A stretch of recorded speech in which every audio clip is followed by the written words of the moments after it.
Cloud in the sky. Here I am playing Rogue. Oh, speaking of, hello everyone! Welcome back to some more Rogue Trader. When we left off, we had completed Pascal's quest. It's like Peter's quest. We completed Pascal's quest and we were going to sort out Alcazar's, whatever Alcazar's got going. Now I do want to just quickly talk to some of my crew members because I feel like they'll inevitably have something extra to say that I've missed. Specifically I want to talk to the Eldari, but we shall see what they have.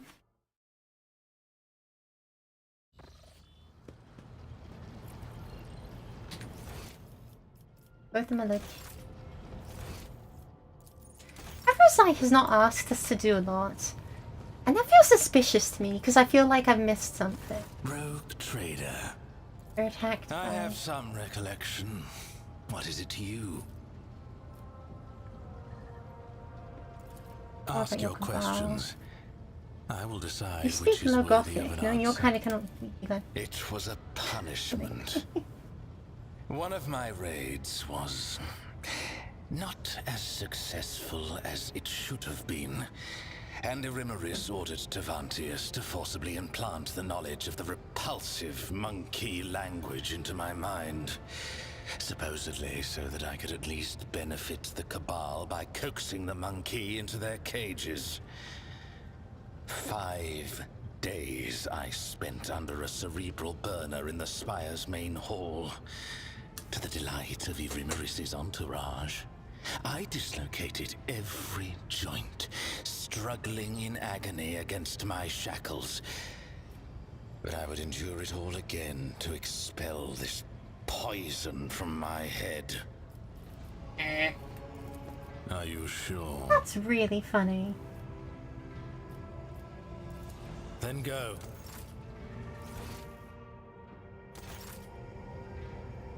Yeah, I would have got a quest line if I'd asked him about that more, but... honestly, I'm going to finish the game soon, so if I can avoid doing quest line if possible, I probably should. Elantak, I trust your journeys were fruitful. No, nothing. Fair enough. I do hope I don't get any miserable ending cards for them, because obviously with she lost a bit of her memory. I hope it comes back. Because if I get a bad ending with her, I will weep. I will weep.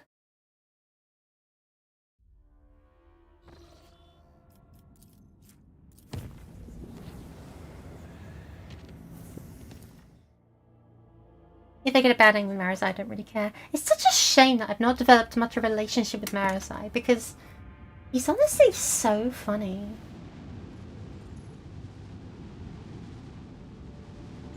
Inquisition Flotilla, hello. Lord Captain, Augur's attacked energy cards of indeterminate nature within the dimensional gate. These be active. We see a number of ships near the gate, and judging by their markings, they belong to Lord Inquisitor Alcazar's personal squadron. I know this place. Alcazar summoned both our packs here to seal this portal to terror and woe. Much blood we did spill that day. Alas, it was not the blood of Xenos or Orb Spawn, but of the cold police of Alcazar himself. While they were working on the gate's foul machines, the blood of evil coming from the other side was turning him into frenzied monsters. Lord Captain, don't take it as cowardice, but do you oblige me to ask? You do realise it may end up being a one-way voyage, don't you?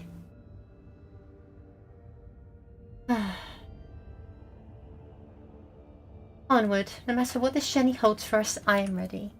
Yes, Lord Captain. Whatever is waiting out there, beware. Von Valentius is coming. Contact the ships at the gate. I wish to go through.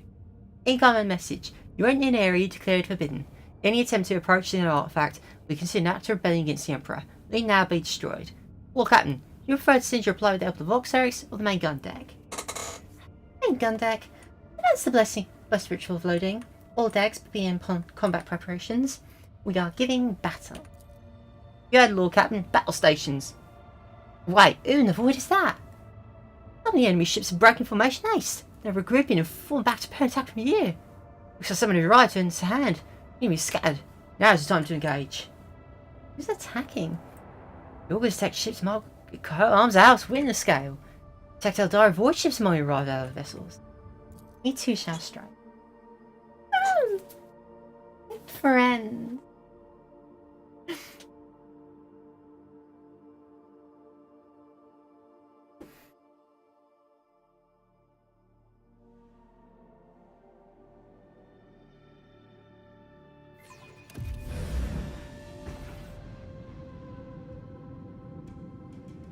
Oh lordy, that's a lot of them.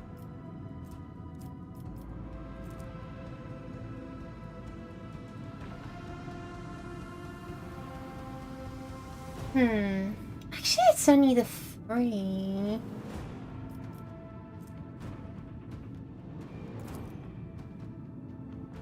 Oh, here, I could probably get a good ram off. Yeah. Helmsman, take us in.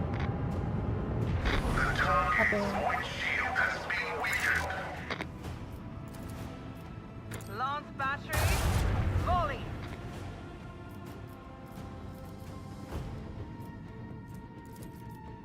And crush them. None will lament their demise. Make Fire every upon shot count. those.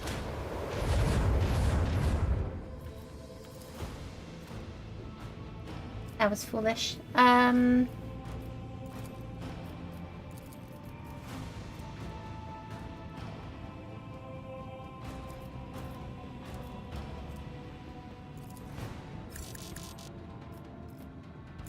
Oh well.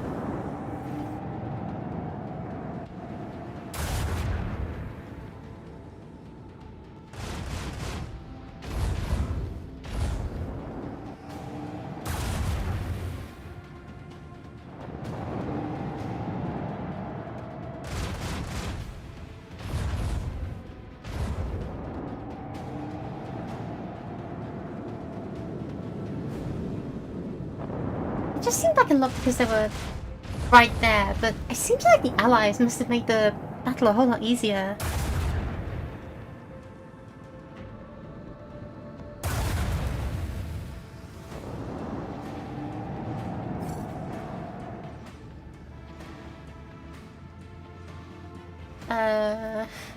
Can I help you? Macro cannon. Another enemy sundered by the void.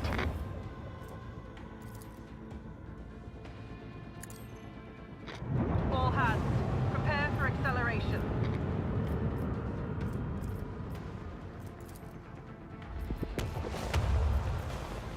Shall I jump? Fire at Ask will. them. Supernova. Oh, I should have done the vulnerability scan. That might have helped. I don't know. Oh, that would definitely have helped. Damn it.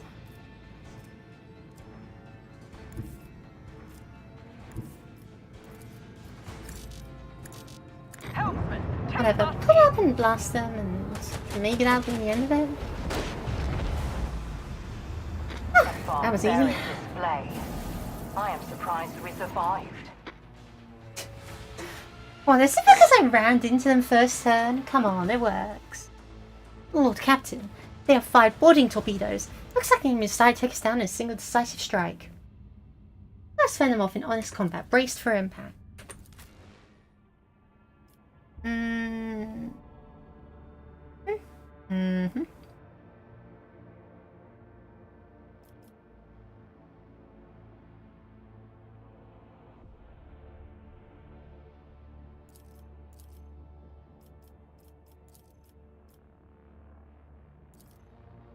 think it's a real shame that I've not branched out and used psychic powers from beyond the disciplines they've started with. Like, if I give these guys something like Pyromancer or something, they could have used some awesome pyromantic powers, you know? Dude.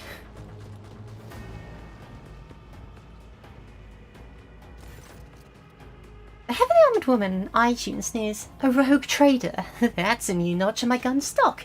Never killed one of you before. Aishara. What made you think you had the right to invade a ship of one of the God Emperor's anointed? Van Kellogg's. Wrong place, wrong time again. This time will be your last. And don't you dare lecture me on how my actions deviate from the creed. You who've already proven yourself unfit for our cause. Heinrich, who am I about to kill? One of the Lord Inquisitor's acolytes. This is Aishra, the cleaner. She cleans up what has outlived her usefulness. Kalkazar.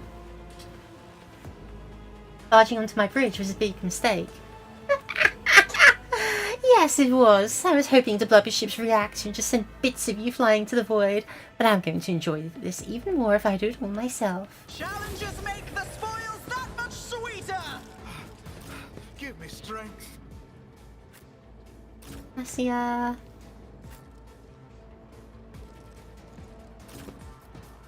honestly, I kind of want to...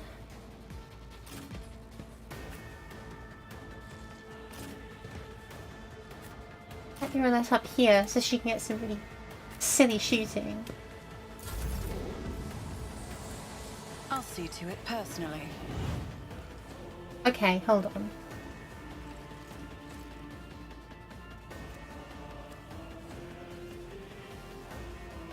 Necrons?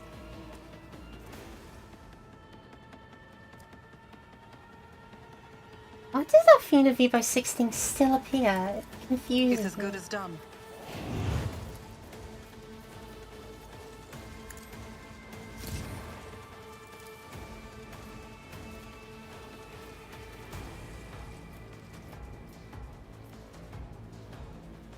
I refuse. On it. That was annoying. I won't stand for it. Step outside, mark I the don't need area. luck. I have strategy. I'll see to it personally.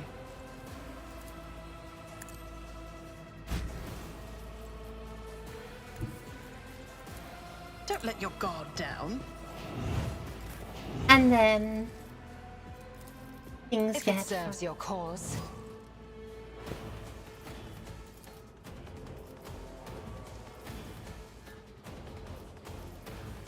This tedium is beneath me. at least it's if only I they must. get funny. I am not your Xenos. No weakness is hidden from my sight. Another And soul you said it slips was beyond the veil. Ancestors guide me. Bang, bang, bang, I understand your intent. bang.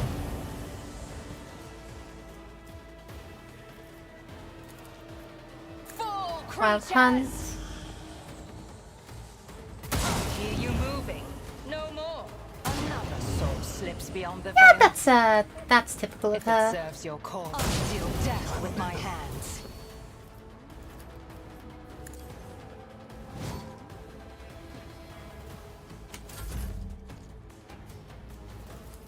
You should feel honored to witness this. Anyone else? Man, we turned her into soup. Even toasty. Oh. Was that it?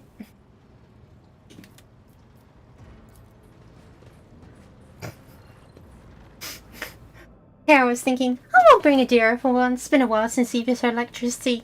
No.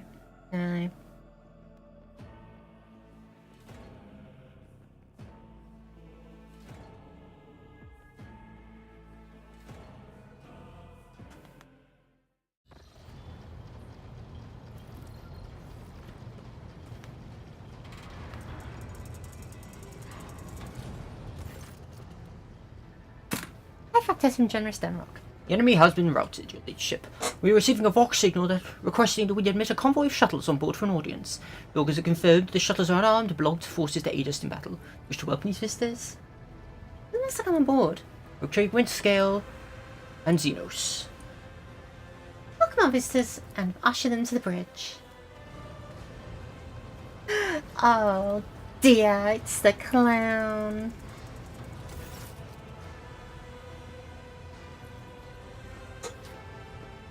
holds the daughter gun you have not seen before. General Snow clears his throat before he begins. Reporting, Lord Captain. The attack on the ship has been repelled. All decks have been cleared of trespassers. All bridges have been or have been mended. There are many visitors who wish to congratulate you on your victory. Malachi's Windscale has grown... Good, redemption. Malachi's Windscale has grown hollow-cheeked and pale. Instead of the graceful movements of his predator, he now lurches like a lame bird. The augmetics in his broken back are unable to make him as light-footed as he once was. He lets out tired sigh and says joyously, We meet again, Dolly. the Harlequin, paying no attention to the anxious sight of It's about. Behold in silence, merchant vagabond. The crossroads laid before you at this time. The laugh of jest unending has declared your dance adroit and worthy of applause, and I, his words mute echo now rise, to send you on your merry way at last. Henry sighs. Zeno simply materialized on the bridge, whereupon the force simply refused to approach it. Rule, the enemy of humanity is not to act aggressively in any way. Yet.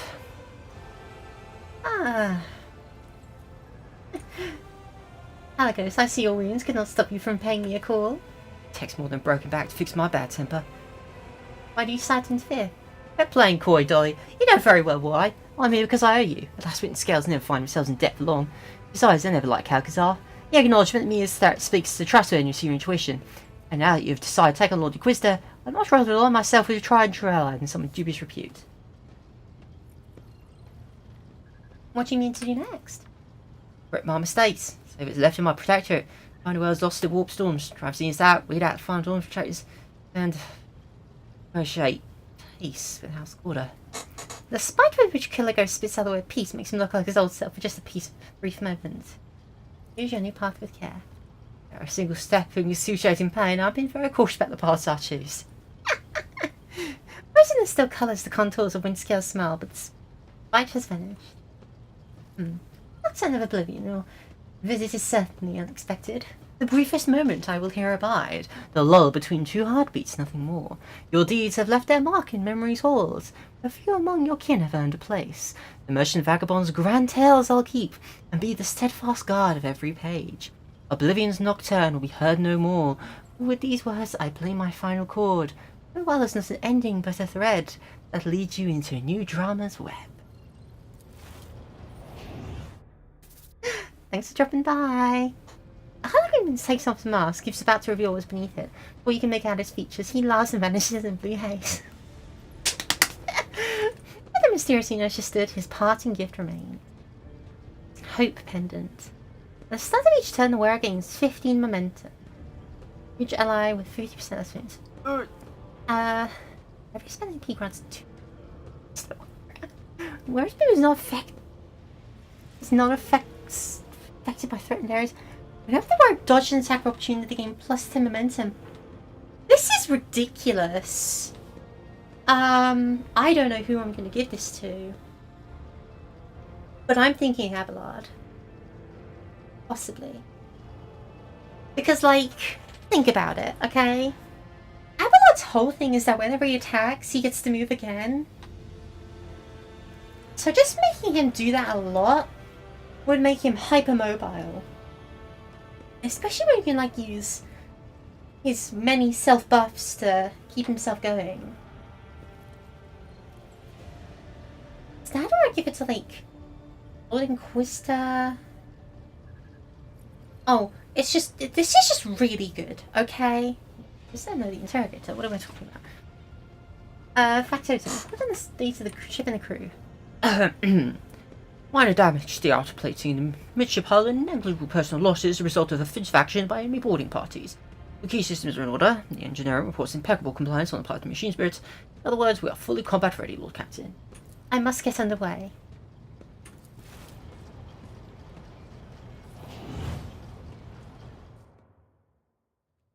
Woodbone looks at you in his habitual grim stare. Lord Captain, you may convince spatial translation.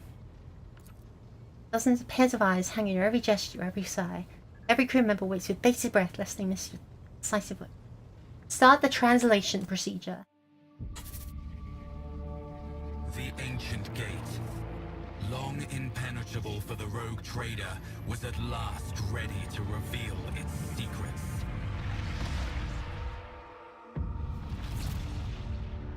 after gathering allies and preparing to venture into the unknown, the Lord Captain plunged headlong into the darkness that held ancient nightmares. And the answers to all her questions. Oh no.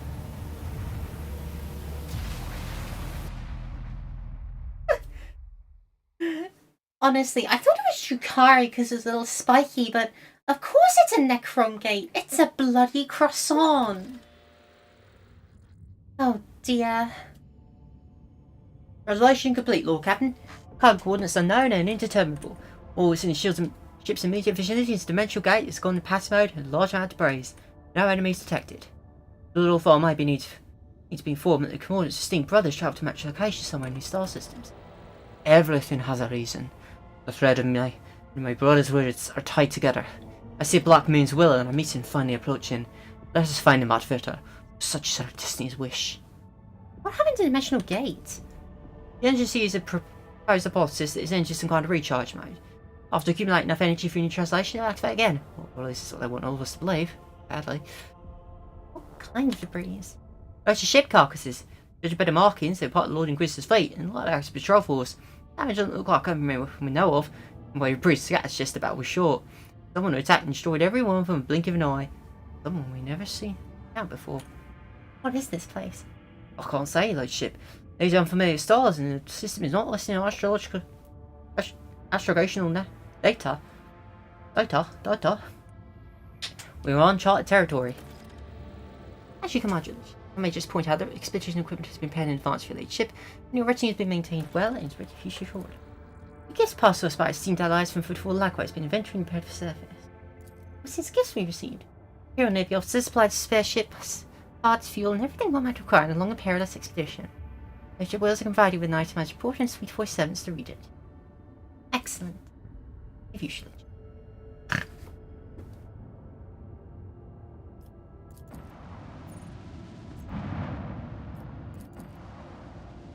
Nothing of worth. Look out, we got company. Oh, brooders in our segment, nowhere to attack.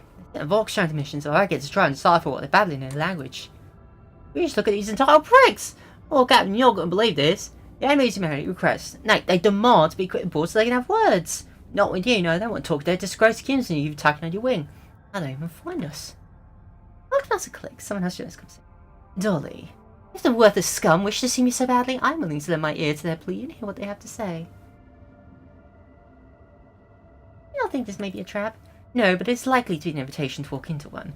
And even if my kin decide to prey on your ship by boarding in such a pathetic manner, are you that afraid of them, Dolly? You should not be, if for nothing else. This will alleviate the boredom of this monkey rust bucket. Well, the Drukari will hear what they have to say. I suppose it's just an open Discord call. Who let you on this channel? Who stopped him from entering this channel?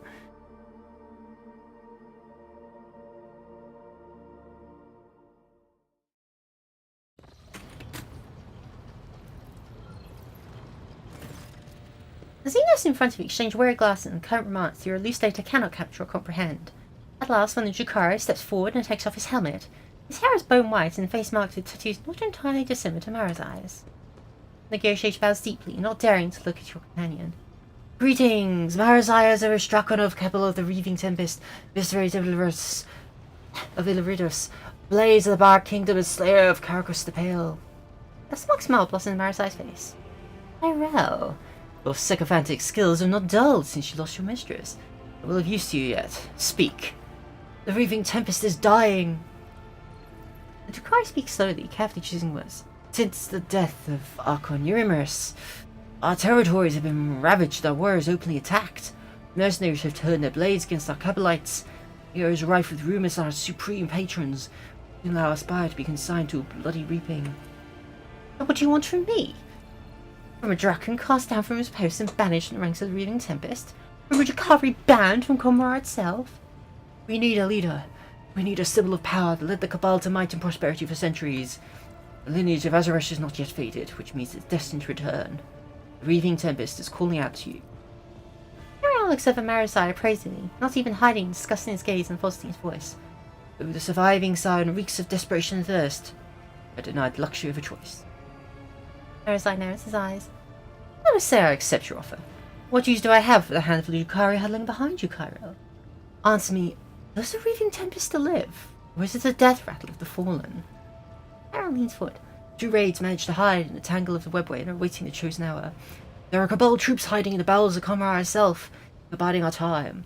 When these forces come together, it'll be enough to take over another spire and absorb several smaller Cabals who will serve us. I will help. My assistance does not come free of charge. None of us are going to bend our backs out of compassion for the weak, Jolly. Can't wait for your decision. Those who have found refuge in real space have been here too long. They are forced to fight one another, forced to see torment in the blood of our kin. Not tarry, find our base in a neighbouring star system where our raid is hiding from the scheming of other cabals. We should hurry. The voice of silent thresh in the minds of our competitors grows louder with every passing day. The Cabal wants me back. I'm very curious. How'd they find us here in the first place? I think Cairo, the way to gain access to my spies, the one left or abandoned as sleeper agents on your ship. My downfall was so sudden I never had the chance to cover my tracks. What are you going to do? Answer the summons, attend a meeting, look at the faces of those who have gathered there, and start rebuilding the Cabal.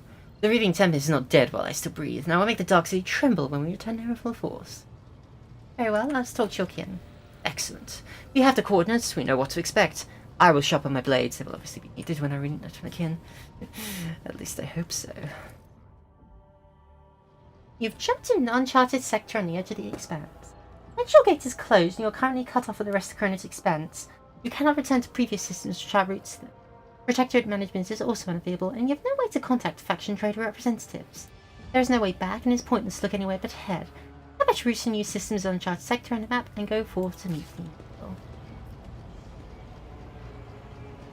Wishing I did a little more trading before I left, but meh.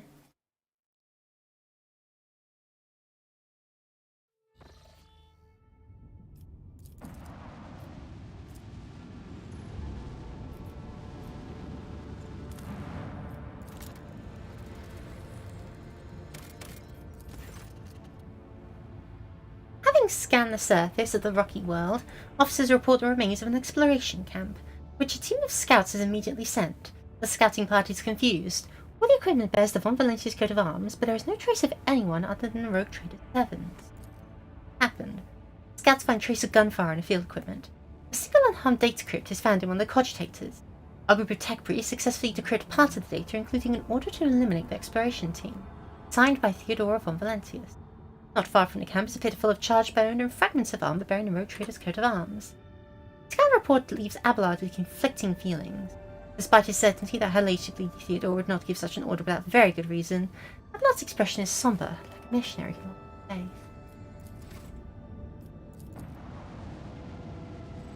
Surprised I am not.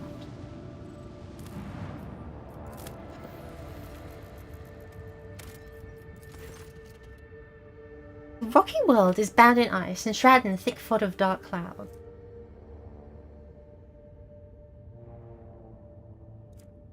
August traced a faint signal to an air under the ice alongside a stress call whose encryption matches the match used by Lord Inquisitor and the teams.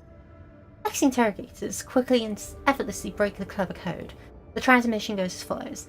Acolyte 17-1 Lord Inquisitor, the event horrific vision occurred. Goodbye, the Emperor protect. Oh, now I've got to stick my nose where it doesn't belong. Oh lordy. Oh lordy. I recognise the black and green from Orbit as Necron, but I think we're actually doing Necron stuff now. Ooh. I'm excited. I'm terrified. Heavy throwing permeates towards the crypt room. Let us not dawdle. It's me. Action.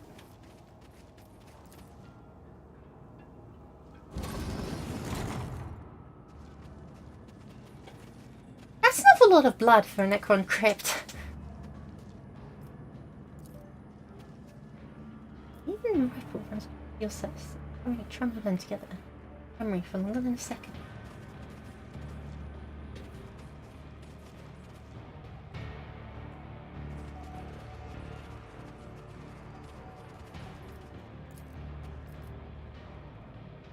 equipment and mechanisms and sacred machines. Everything is My untouched. success was inevitable. Sight of the xenosymbiosis is repulsive, but your will is strong. At the press of a key, the vid screen displays the following. Status. Beginning data transmission to the sacred calculator. Showing the imperfections of the flesh, its transience and finiteness. The new, preserving a bond to the old. Rise to the top, or get left in the dust. Rotting corpses slumped over the cogitator. What could have thrown it? Oh, that's a lot of meat. Maybe his daughters are dead. Something unspeakable mutilated the bodies and dumped them together in a pile. Let's see. We're looking at Necrons. We're looking at the brutal murder of a bunch of humans in a way that can only be called truly horrific.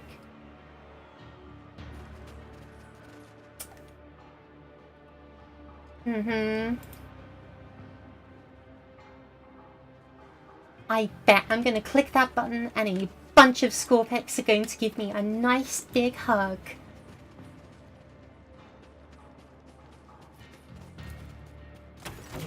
Several disfigured corpses in the uniforms of Inquisition soldiers have been tossed in a grotesque pile between the cogitator and a large obelisk-like statue.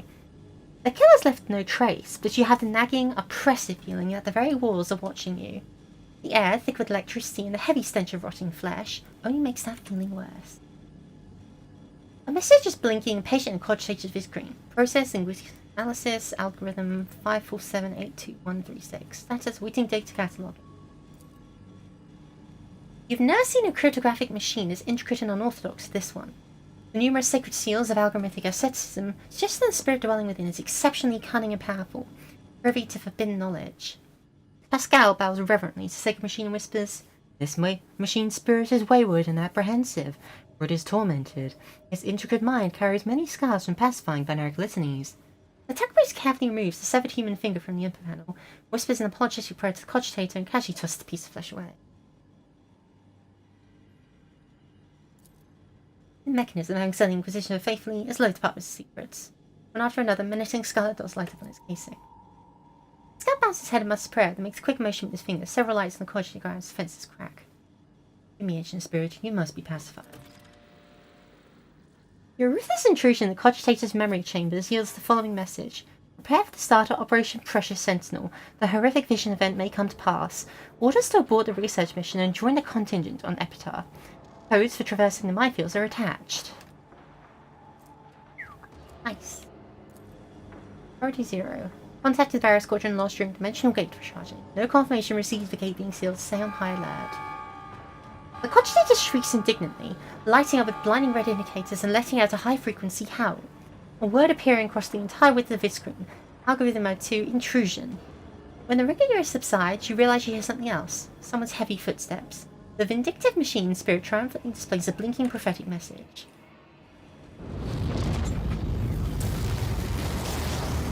Uh-oh.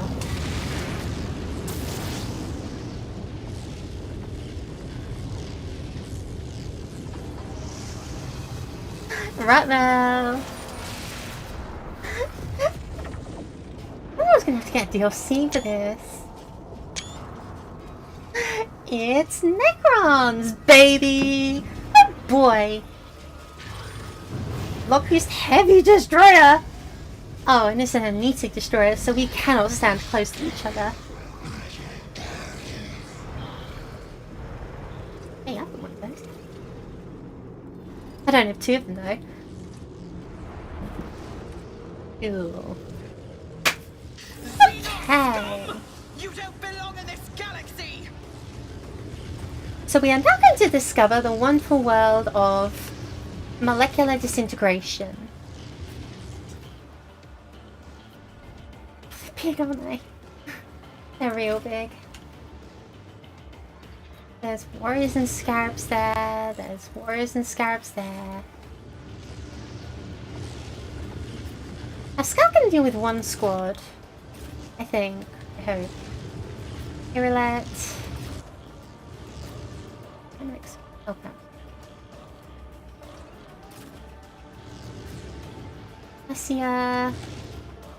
She'll be up. I'll stay back here and buff everyone else. I'll make it happen. It's as good as done. Who if not me?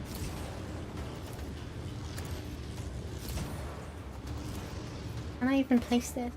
I I'll don't see know. to it personally. On it. Very curious if they're actually going to have reanimation protocols as a thing. I'll see to it personally. We're definitely going to need to destroy the scarabs before they start doing any repair nonsense, that's for sure. Weapon skills higher than ballistics level. Let's see, Gauss Flare, Disintegrating Beam, very accurate. Axe. Immunity of Deathless. Can't be stopped in any way. But it is made of... It is a robot, so we can probably hack it, maybe. As creature's wounds drop to 0, falls prone and 30% max wounds, temporary wound. 10% of creature reanimated. Creatures no allies with base wounds more than 0. This creature's allies though. Okay. So it gets up once per battle unless you kick it when it's down. Got it. And it restores health constantly. Cool. Just as I expected.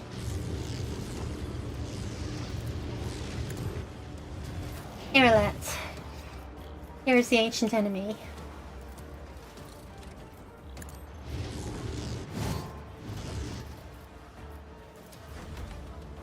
Okay.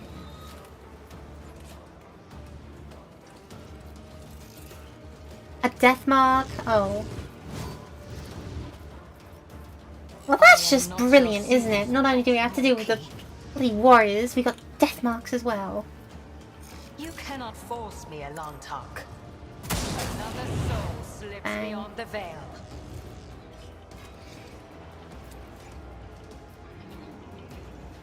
This Bang. tedious thing, no more.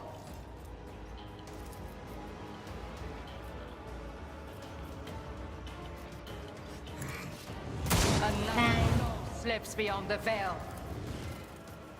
Pay with your blood in the name of Kalamentia Kane! Fortune favors the swift. Deal death with my hands. Sorry, did you just say you dealt 8 damage to that thing?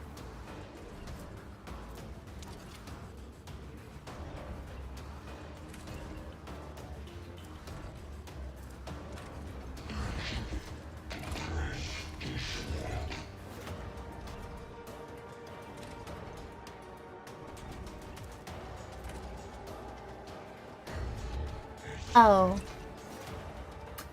Reduce the damage against this creature by 95% from every side except the back.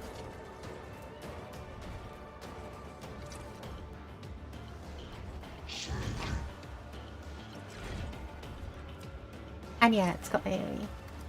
Cool, okay. That's wonderful. That's definitely something I want to have to deal with on top of everything else. I'm stuck in 7 and 4. Like I should be able to do that. I understand your intent. I am not your P.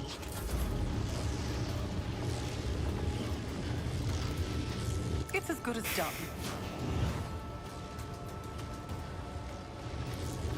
Who, if not me? The dynasty will rise again.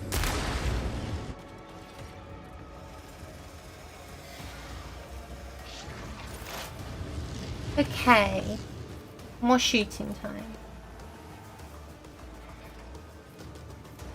I will not.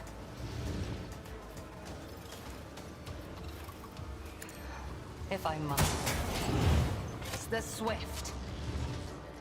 Right, and it can do that because it's got allies next to it. Tedium is beneath. Yep, no, I'm not going to take any chances with that either. I understand your intent. If it serves your cause. If I must. This tedium is beneath.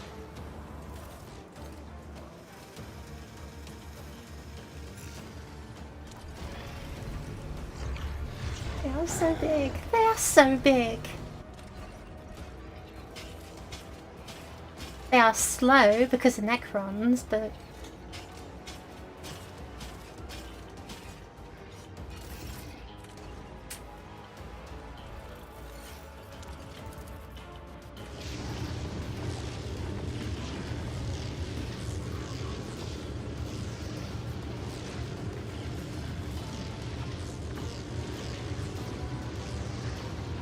I won't They object to pick it. buff the melees.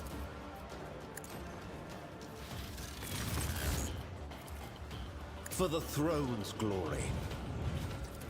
Let's see to it.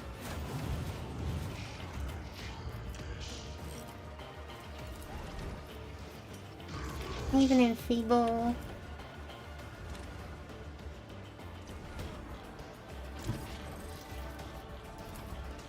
I need a foothold.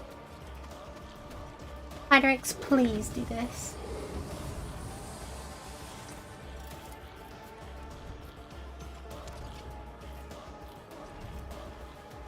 But of course, Lord Captain.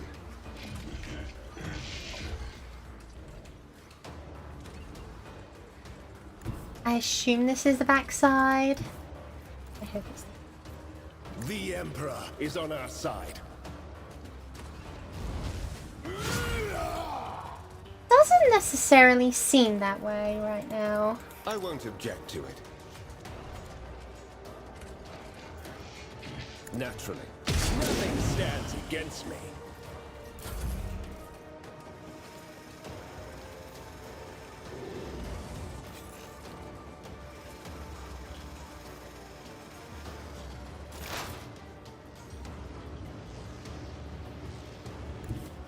I go here and finish these off. Knows all, comprehends all. Your desire condemns you.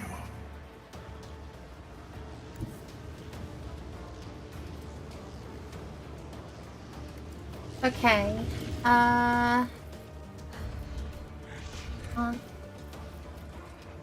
Honestly, don't want to fuck anyone else.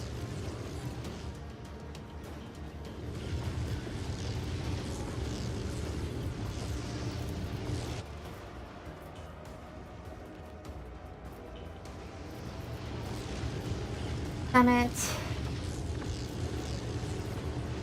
Request approved.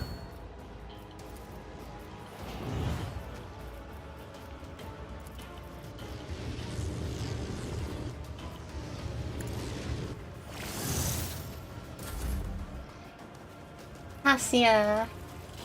Doing more damage to a bunch of soulless death robots is, haha, not going to be particularly fruitful, I imagine. Especially because they... The navigator is coming. Necrodermis will.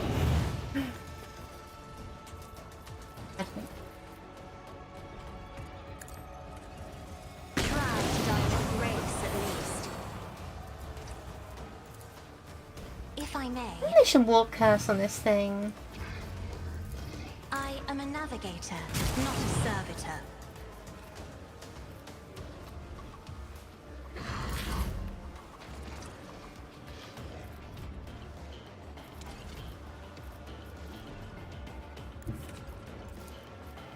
Tried and tested tactics are the best ones. An exemplary strike.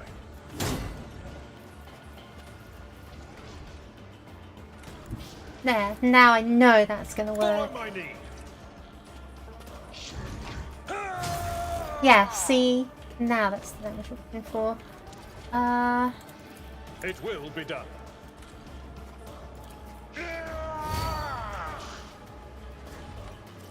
Indeed.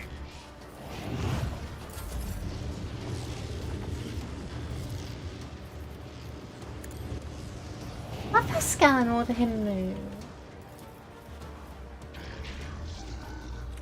I'll make it happen.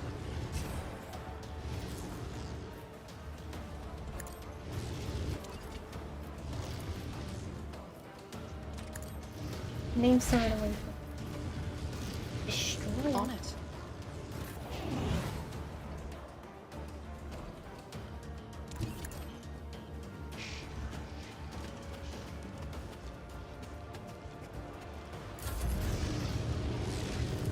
It's as good as done. Here left.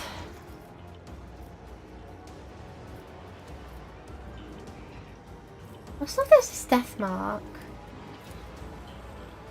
I understand your intent. Man, they really gave it the immortal chassis in this game, didn't they? No more.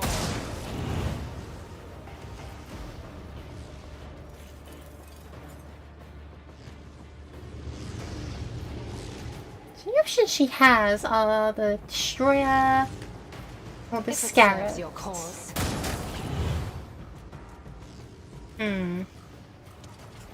Let me think about that. If I must. If it serves your cause.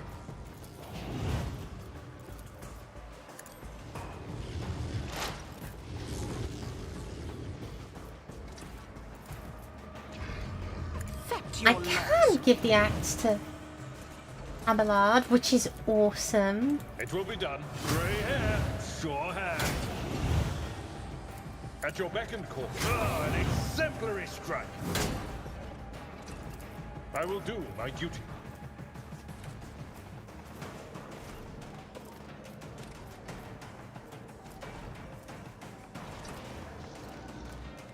It will be done. Target well struck. There we go. Thank goodness. Indeed. Profiteering is actually the diagonal because it's so big it has that kind of turning. I've seen worse battles than this in my time. Grey hair, sure hair. Target well. There we go. And a 95% damage reduction though. Grey hair, sure hair. For fun. I really want to see them attack, but also I'm on the receiving end of that attack, so I'm not that interested. Grey hair, sure hair. I took care of this one. So you can just go down quietly, thank you.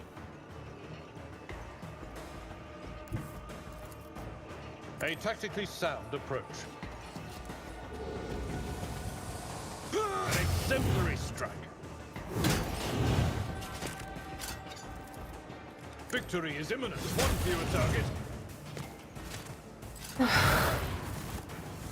Damn it, they warp away so we can't loot them. Massive bullocks. Partial structure looms majestic levy. The energy split built into your structure mind. Remember, this means you're not only studying Obelisk, but it's also studying Is there you. money to be made? We got the minefield coordinates, so that should keep us alive a little bit longer.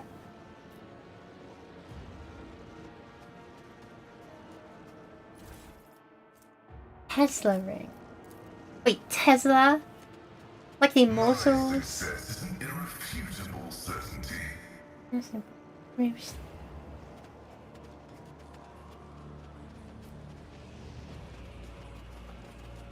Anyway, I always keep my options open. I don't particularly want to dawdle here anymore. So, let's get out of here now.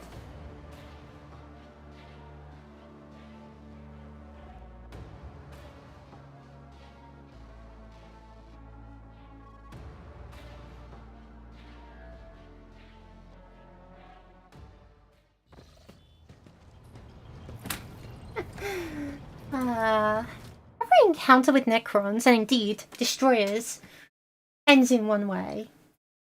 Death. Lord Captain, unidentified sickle-shaped ships taking off the plane we just left. They're approaching swiftly, readying their weapons for battle. Get ready, it's better get on here. Oh, good grief.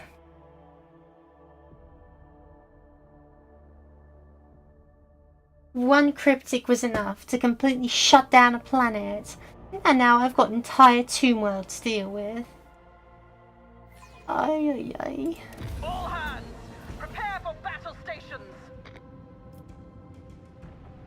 Mackerel class frigate.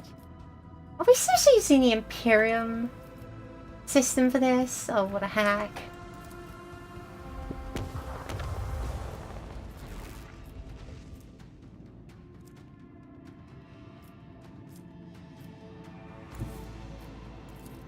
Launch batteries. Volley. With the force of a supernova.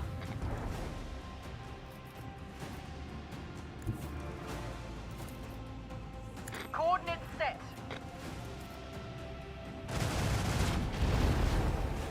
And reanimation. So we're gonna have to kill them all twice, if I'm reading that correctly.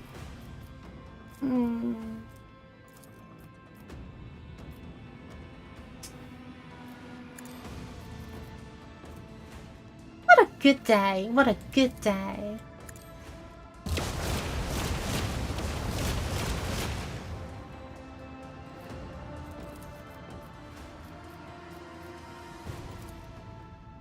All approach. Side. Let the void sort them out.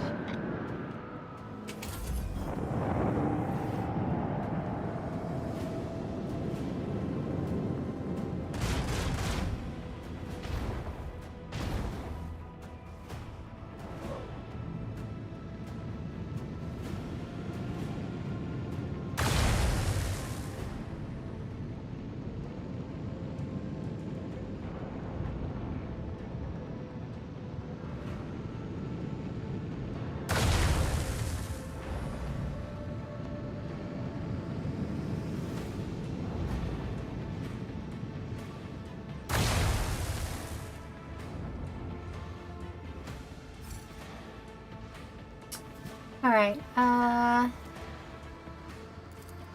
heading.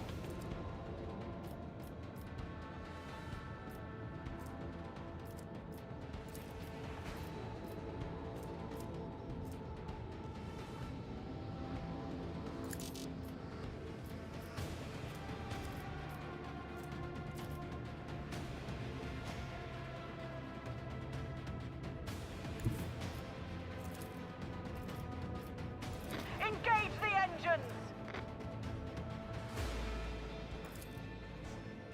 Salvo. Blast them with AoE shots. Watch there. Reanimation protocols kick in. Hop back. Fire at will.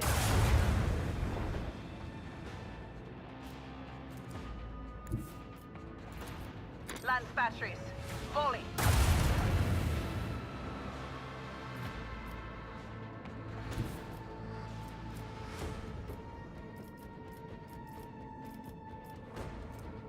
Coordinate set. And there's mosquitoes around. As much as they can. Zap.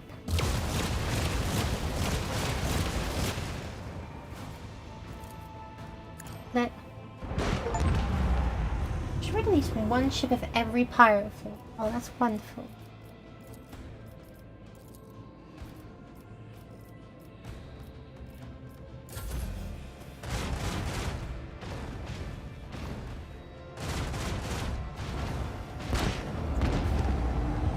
Right, and the Sword class frigate's helping out.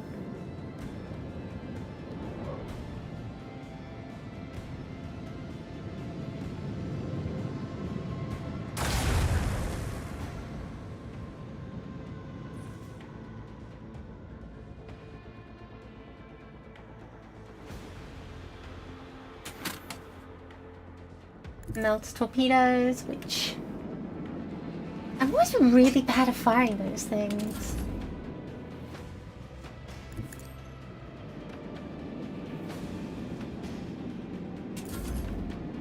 Could this have a skill that? Oh. Okay. Supernova. Supernova. Lance battery. Volley. Engage the engines.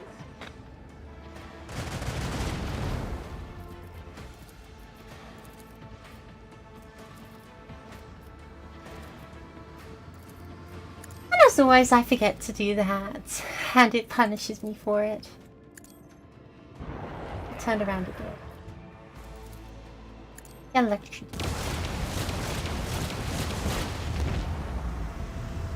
No one can outmaneuver House or Living metal space specimens.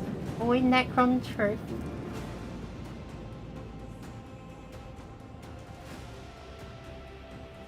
And that sounds also really awesome as well. Let's quit that. Hello, hello, hello. Hope things good in the corner of the toy box, Ollie.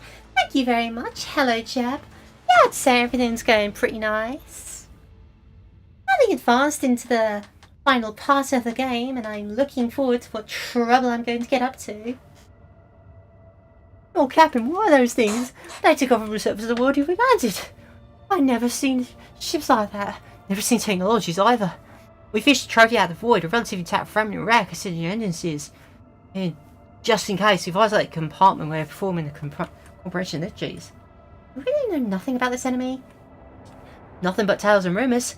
I heard stories about sickle ships that reap entire squadrons like ears of grain. About crews that know no fear, about the veil of death that shrouds them and corrodes their enemies, the ships like rust.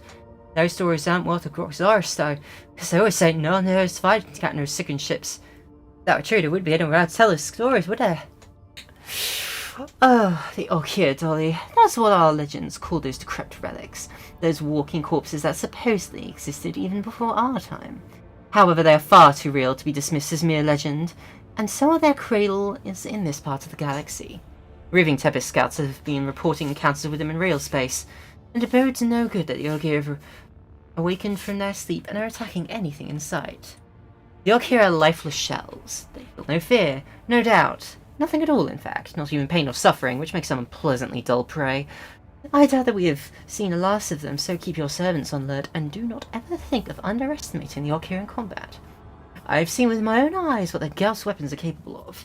For a monkey, facing an opponent like that would be a lethal challenge. Data available. Those creatures are Nephilimex, the omniscient fallen angels. Citing a quotation. The first machine spirits ever created by the Omnissiah were in will, in body, and in power. Unmatched in their perfection, they were realizing the design of the Deus Mechanicus into being. But the principle of entropy conceived by the Omnissiah was fundamental, and thus even the perfect became flawed through the overabundance of their perfection. So vast were the Nephilimex's abilities, and so immeasurable the depth of their minds, that pride tempted them. The Nephilimex rejected the design of the Deus Mechanicus in favour of their own. The order of existence was defiled, and a great war of absolute destruction came. The Nephilimex were overthrown and exterminated, with only a few managing to hide from the Omnissiah's eye by extinguishing their minds and shrouding themselves in oblivion. Wait, Pascal, but like, that's the old war. You're recounting the legend of the Necrons overcoming the Star Gods. Wow, the Omnissiah really is just a huge chunk of Void Dragon, isn't it? In their change, the Omnissiah created new machine spirits and destined them into servitude, so that they would remember the limits of their power and would not descend into pride. As for the ultimate perfection, the Deus Mechanicus abolished it from the universe, and thus it was no more.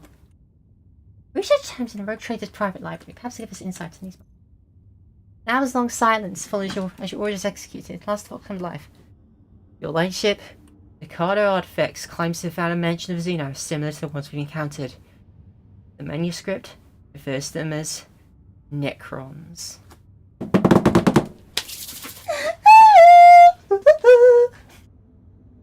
What's this trophy required? The only see is at a loss. It is a gift born from Messiah's wisdom, but its image is imperfect, and therefore it was eroded by corruption and unbelief. What that means. Ship's minor conclave has gone into data meditation and produced a resolution regarding the misabilities in this item. Foster the crew's morale. Give out additional resource rations to those who show valor in battle. This is just the beginning. As you will, Captain. Gotta say though, this Architect Shield sounds very interesting.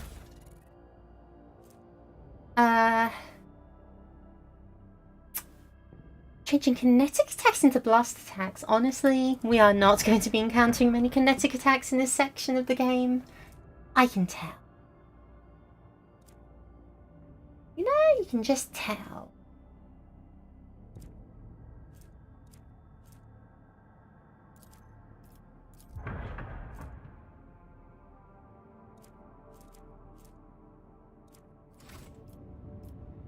Oh. Let's leave. Let's leave and never come back, okay? Or not. Wonderful.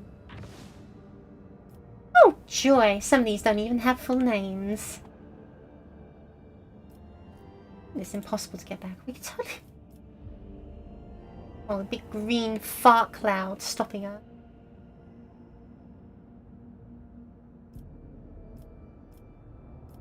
Oh well.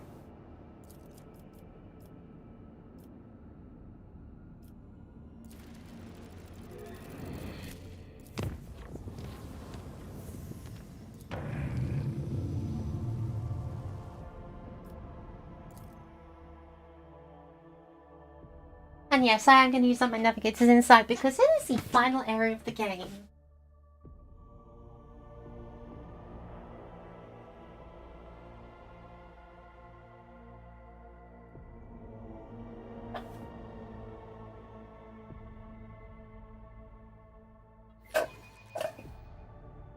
I can see crimson lights in the void.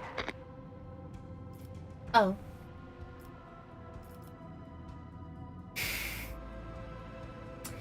So, I suppose you guys are open to diplomacy, are you?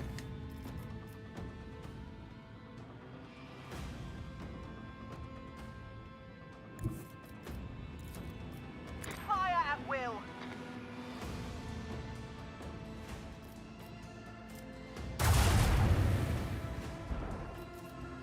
And I fire Lost and battery. I fire again. Volley.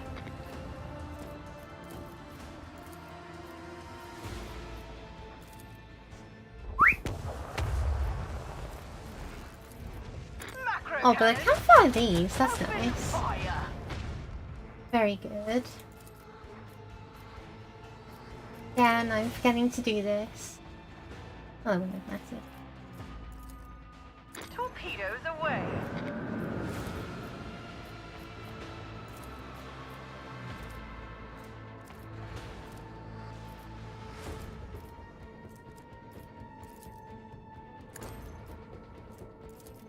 Let them taste our fury. Just a little sneakier extra damage. Turn to ashes.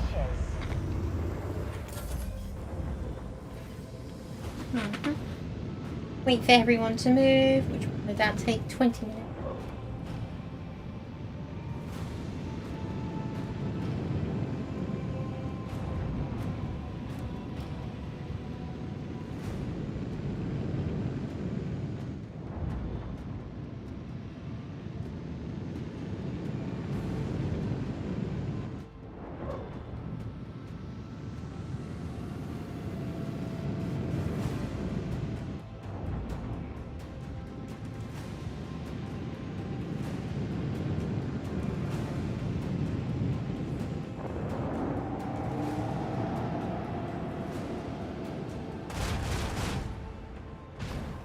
For the glory of the Imperium!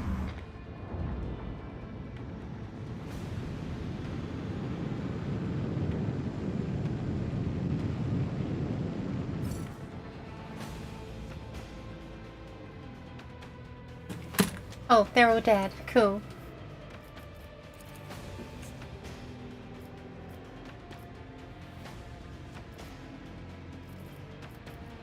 This is definitely one of the worst parts of ship combat, is that a lot of it is just kind of waiting. Be able to do the combat part. Helmsman, take us in.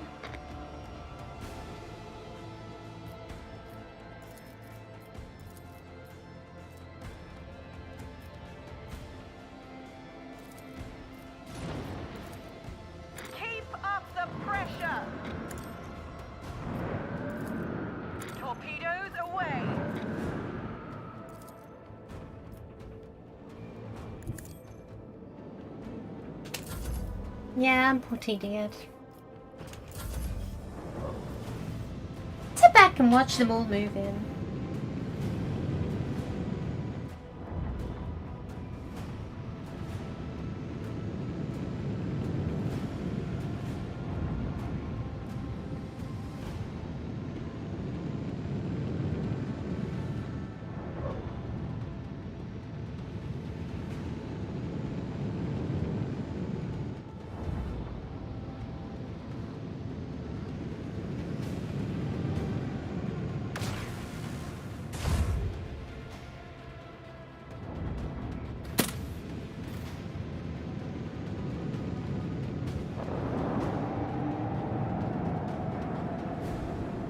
Look at my torpedoes fan out for. But behold, my children. They are full of love for you and just want to give you a nice big hug. Wouldn't deny them that, right?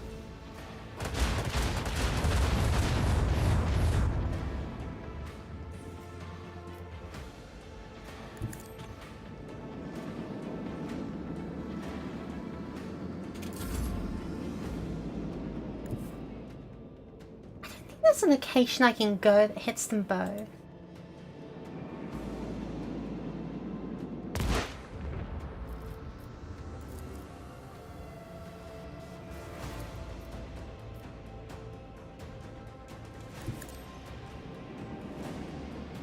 I'm upsetting that I targeted that one. Oh well.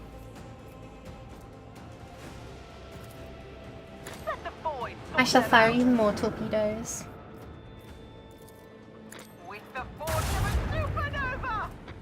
He does just let your full torpedo span away is inconceivable at any other point in the game. Proceed accordingly. Keep up the pressure. I'm gonna turn this place into a bloody Toho minefield. Lance batteries. Falling.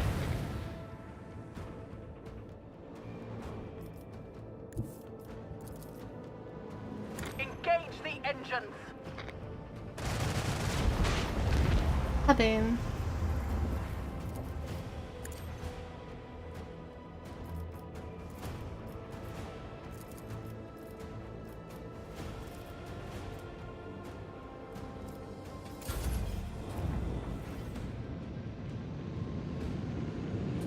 How much do these torpedoes cost? I don't care. That's what generous is for. They're going, hi! Hi, Ray!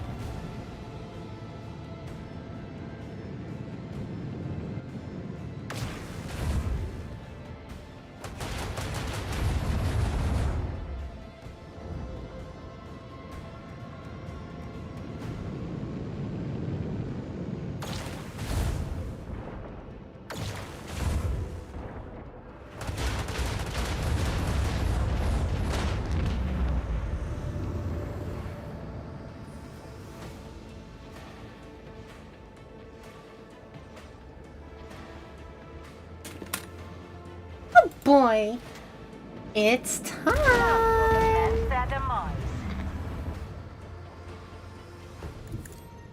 Yum.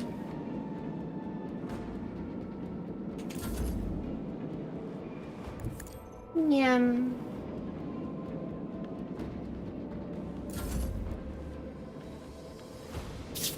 Give me a hug.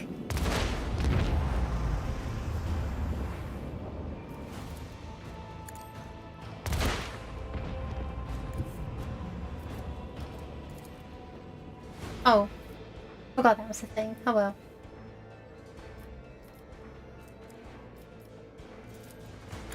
Wait, don't tell me I can still. Oh, yeah. Why didn't I have this ability earlier? I can definitely be trusted with. How do the lady of Muggin Island? I'm the. Come on, dude.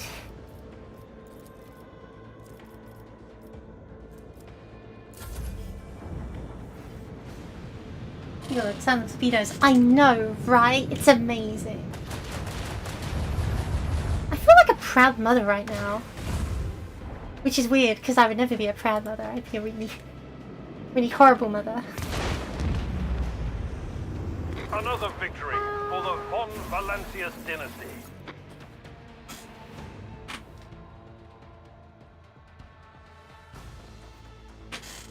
Right after sounds on the bookshelf, the Black Heart is here. What a surprising turn of events. You still wish to go to the rendezvous point? Oh, most certainly. We are just getting started, Dolly. True. Oh yeah, upgrades. That's the thing we can do. Oh, that's the thing I should have been doing.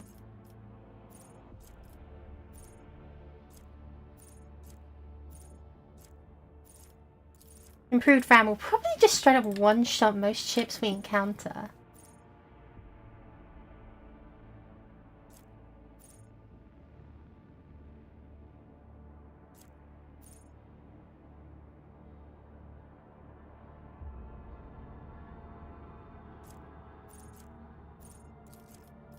Keep repairs and board party, why not? How's everyone's upgrades? Anyway. Integrity, no damage.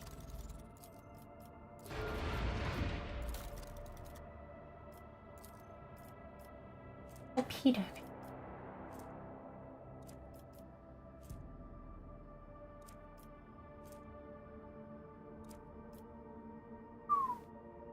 How much scrap do I have? Oh, probably enough.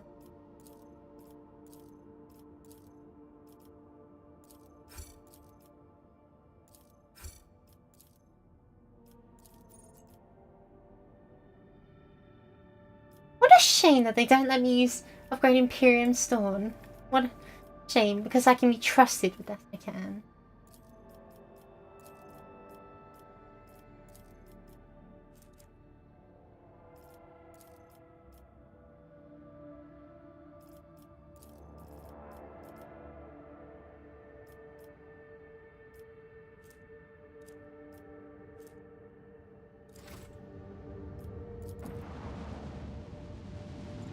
You know yourself. I'm not even sure if such a thing is possible.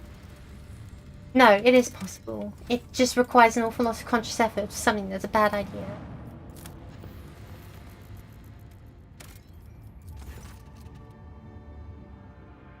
Yeah. Most of the surface is covered in icy dunes with greenish highlights. Oh no! At first, officers aboard the vessel decide the unusual colour of the ice is due to a quirk of the atmosphere. Later it becomes evident the source of the highlights is a group of monstrous pyramidal structures wreathed in emerald fire. Examining them in detail with binoculars, it can be seen that one of the monoliths is damaged. Lighting its wall emits an energy beam with a similar pyramid knot. Volunteer scouts approach the monoliths with as much care as possible, fearing the appearance of an enemy. A small servitor sent to gather data about the energy beam clearly demonstrates the destructive power of the xenotechnology. After carelessly making contact with the beam, it instantaneously broke apart into minuscule pieces. It is curious that the second pyramid is still intact, and to only matter of the source of the beam is being destroyed. Each beam barely reflects off the dark metal of the pyramid. Occasionally, a scarcely visible wave runs across the surface of monolith's walls, after which the material appears to become even smoother, as if one monolith is feeding the other, not destroying it. A few scouts decide to come closer to better examine the phenomenon. The soldiers of Von Valancius note a fragment of the metallic rib cage melted right into the material of one of the walls like a bizarre bas-relief. Beneath the row of ribs, a talisman of black stone shimmers with coloured light after each wave of energy. The figure to which the talisman belonged to shows no signs of life. After a quick debate, the officers decide to take the artifact on board. Necron artifact! Woo! My friend forced me ice skate. Almost died on my legs did. Hope I can walk tomorrow. Oh dear. Hope you get well soon. I ice skated once very recently. First time in my life, in fact. And let me tell you, I was terrified.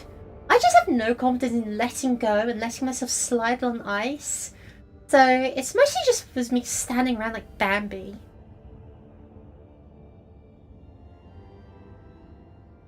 Withering Shard makes you weak, makes your heroic acts easier to do.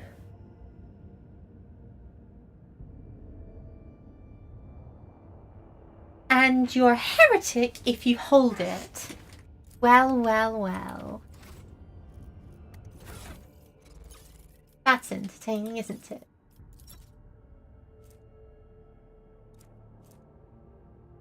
Honestly, the fact that it says the wearer is considered as having heretical adherent is honestly kind of good. Like, if I equip that, I would count as way more heretical than I am without actually being a heretic. If I'm using any of these stats. Oh, I have enough ability to use, what they called. Anyway.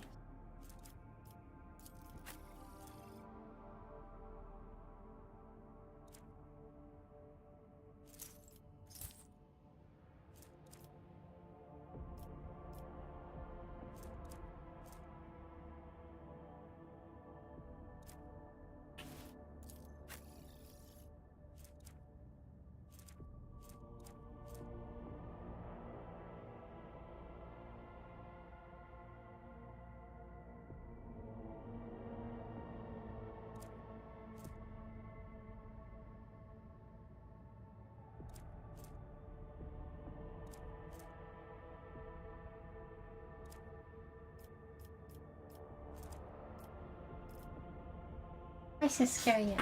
I'm not. We'll go skating at the same time at school. That's just mean. That's just really mean.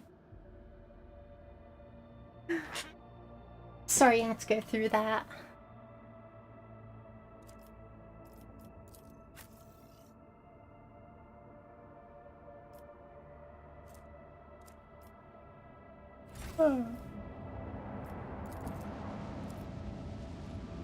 I'm waiting to check that out and get torn apart on molecular level again.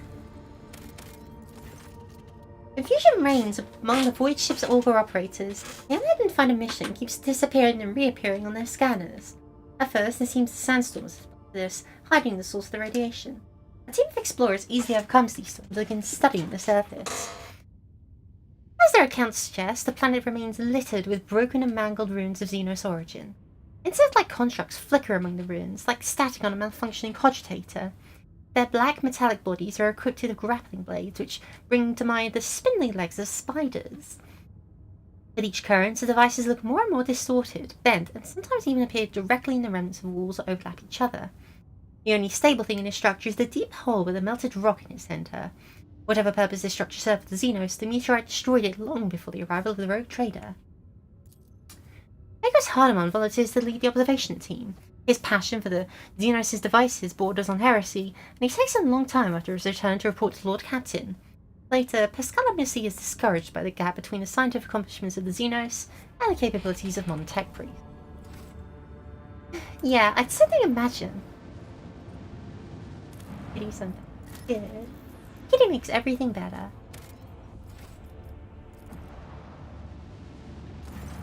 The greenish glow of the giant ring, made from unknown materials, flows through the window of the captain's bridge. The void ship's instruments measure a whole spectrum of various emissions. Sometimes the dull green is darkened by clouds of space dust or bent by gravitational waves. The object is most closely resembles a portal, albeit what's passing through it cannot be clearly defined. Send in a team. Additional equipment in a close position allows the team to understand part of what's happening. The portal seems to resemble the gate devices used by the Eldari Drukhari, only made of a different material. The metallic shine of the ring alternates with the darkness of the large blocks of stone, reminiscent of the material that makes up the famous Cadian pylons. Analysis of the wave signatures indicates the construct once used parts of the webway, the Eldari system of pathways. However, in its current condition, the portal is not fit for transporting vessels. It is unstable and begins unleashing dangerous cosmic objects. Instead of transport, the gate spews forth dark light waves and deadly breaths of incandescent gas, the latter taken from the star's photosphere.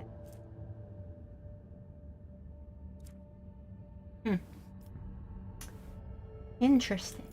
Let's observe it. Arcs of incandescent star gases bursting through the ring pierce the darkness of space, reflected by the surface of other celestial bodies in the system.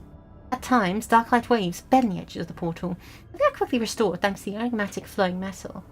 Then, lashes of purple clouds, dissected by threads of lightning, appear in the center of the ring. An unseen force prevents them from reaching to the other side of the portal, as the blocks of blackstone become covered in purple-scarred illumination. If the ring truly were a portal, it is not fit to serve as one any longer. Stellar heat and gravitational force forbid any vessel from passing through it. According to the ship's astropaths, the purple clouds are an even more dangerous phenomenon, indicating the powers of the warp are eager to flow out of the portal into real space. As if to highlight its deadliness, with the next wave of dark light, the portal throws out the shattered remains of an unidentified witch. It's hard to believe that a civilization capable of creating a device as powerful as this one could have undergone such a decline.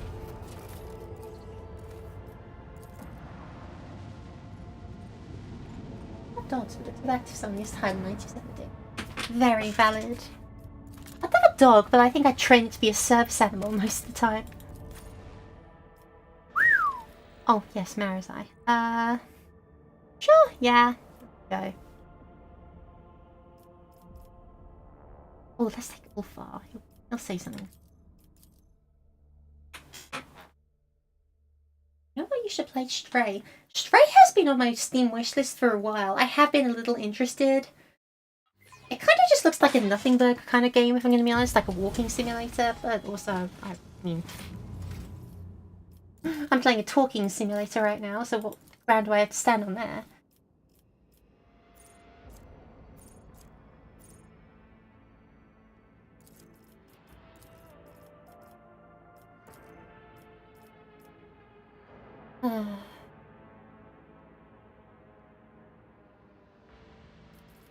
Let's increase my Law Xenos because I get the feeling I'll need it.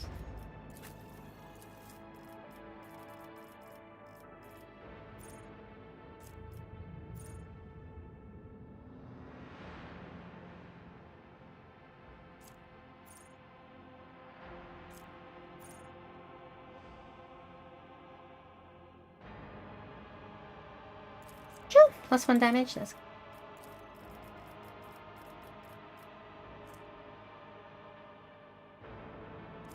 Awareness. Heinrichs. That. No heresy. Ho.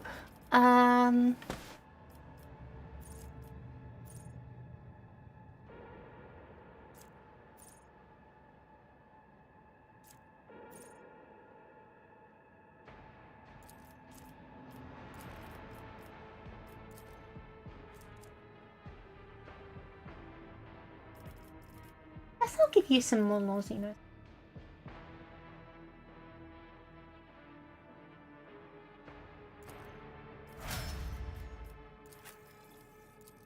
Cassia, get... Yeah, why not?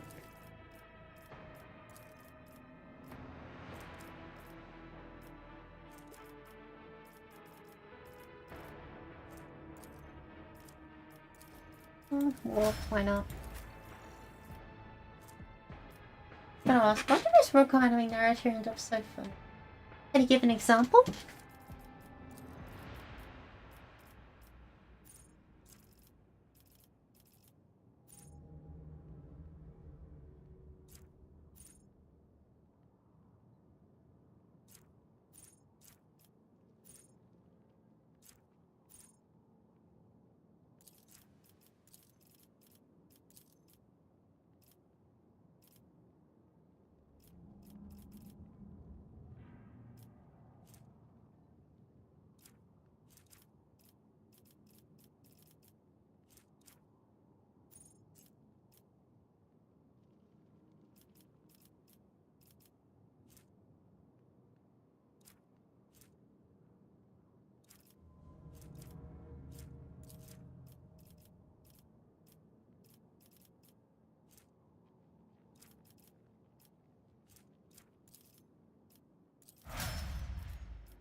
Love is War and 100 Girlfriends.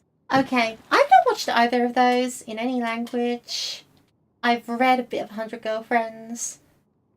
I think that's just a comedy. A romantic comedy. 100 Girlfriends. Funny as hell, not quite safe to watch in pseudo public. Yeah, I mean, look, I love 100 Girlfriends. I think it was a really funny premise. I read it quite a far bit and I was really enjoying the characters. Then they introduced the little, the minor cousin incest bit, and I was like, okay, I don't think I can with this. Like, look, just don't have to do your cousin, you know? You don't have to do your cousin. No one is forcing you to do your cousin.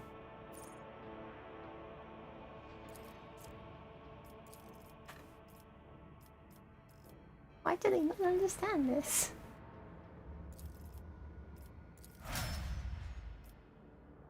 I like Legends. Friends, true, same.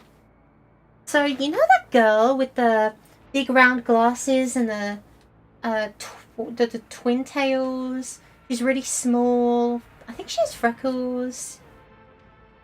Comes in a little later than some others. Well, she's been around for a while by now, but you know. I can't remember her name, but like the very little bookish girl. Dude, I'm only on the Hangry Girl. Yeah, okay, sorry. Spoiler alert,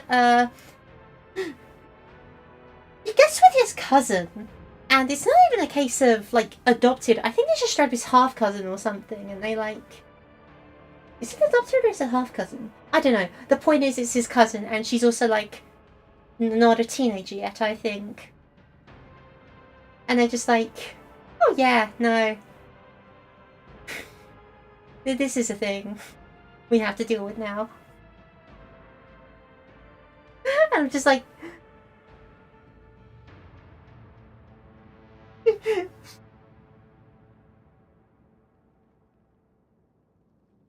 I just don't understand why. Because every single one before then is fine, and every single one after then is fine by my standards. Which, by the way, they don't know the standards I consume anime by are very different to the standards that actually reflect my real life beliefs. Like, if someone was to actually get with their teacher in real life, I'd be like, but I think he gets with a lot of his teachers overall. I don't know. Again, I stopped reading it after a while. He gets with a lot of older women. And like, okay, sure, whatever, it's fiction. But like, your little cousin? Are you serious? I was gonna be like, oh, my favorite woman is blah blah blah, but you brought this?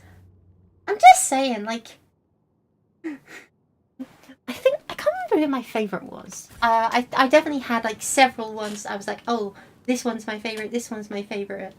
Like, I really like Shizuka. I really like the silent fishing girl. Yeah, because she kind of looked like me.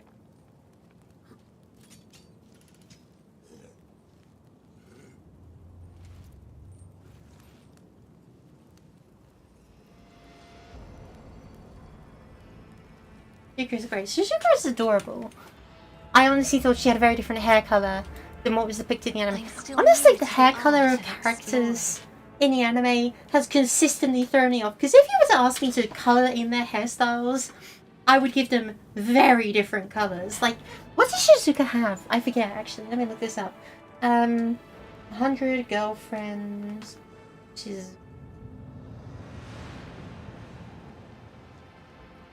Yeah, so, I don't know why Sugar Money. Aw, that's very sweet, thank you. But yeah, Shizuka has like this navy blue hair in the anime. If you had asked me to draw her before the anime had dropped, I would have given her like dark auburn or something, dark like orange, a reddish brown kind of thing. And it's just time and again, it's like, oh, the really silent fishing girl.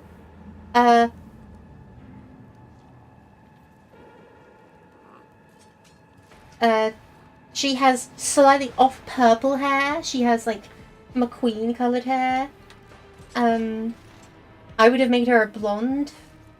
You know, I would have given all these characters really mundane hair colors, and then the anime's just like, nah, we're going full rainbow colors. Oh, why are you trying to make her a redhead? Okay, first of all, it wasn't a full redhead. It was a, like, dark redhead, okay? It's like the color of wood, kind of. You know? There's a lot of colors of wood that doesn't. You know, Not burgundy, browner than burgundy. That's the colour I would have given her. And then she goes ahead and goes blue. Like, what? Slicer. The wearer's damage increased by 1% for every 2% cost. Wow. That doesn't scale nearly as well as you think it does. That's doing well. Always keep your eye on the prize.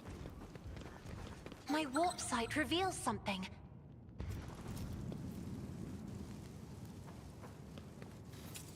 I'm not into it. Too hard for a simple monkey. It's okay. This is a safe space. You can admit that you're into, like, a hair colour a lot of people fetishize. Ooh, so a lot of these... out for you? I think that's being turned into soup, which is just wonderful. I always have a much in backup my plan. exile.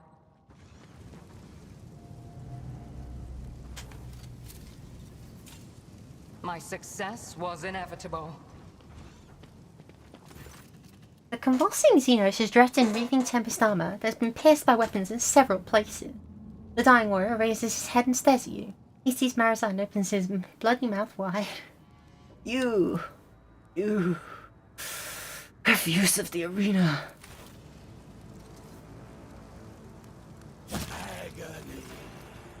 Marazan's movements are swift and precise, making the dying Jakari gurgle and fall silent forever. The dragon pensively wipes blood off his blade.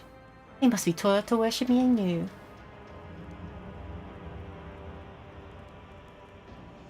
What is happening on the planet? Carnage. Killing enemies for each other. It does not matter. They suffer as I have suffered, driven by insane by the voice of Silent Thresh. In real space you can only be drowned out by the whistling of blades and the moons of the dying. I've been fighting for a long time. A heavy ordeal for Drukhari. Protracted battles in real space require particular dedication and ferocity. Parasite gazes around the battlefield with a look of confusion on his face. Strange. What strange? You cannot see it, Dolly, but the battlefield is very strange. Clashes between cabals are different from raids on monkey worlds. I can draw attack vectors in my head as much as I want, picture squad locations, so on. Does not make sense. Nothing about this makes sense. What if the Reading Tempest is not feuding with the Black Heart? What's tracking my cabal down here? What if they joined forces? For reasons that currently elude me. And if it points to the fact that these warriors from my cabal were not killed in a battle, but butchered like cattle after being brought to the front lines.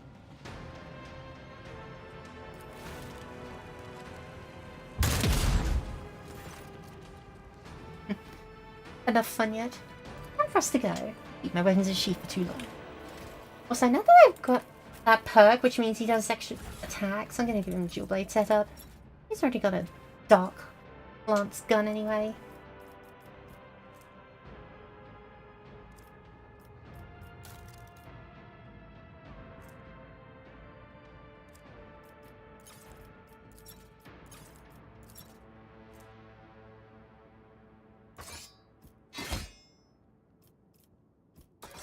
Plus, it's kind of embarrassing watching him use that sickle for everything when he really should be using this.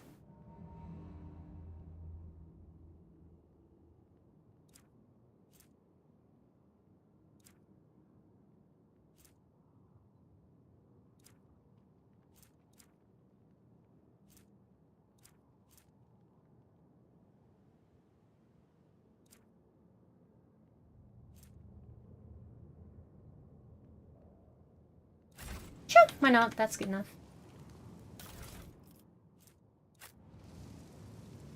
Oh, there's stuff here. There's a thorn clay. The user suffers damage. Always good weapons include that. I sense something nearby. Cut myself apart. I told my friend about your hypothesis, called me a ginger F. There are a lot of days where I consider dyeing my hair, and I really should dye red at one point in my life before I die. Just to really make your life miserable. F. Marizai, I'm trying, baby, I'm trying. Keep your wits about you.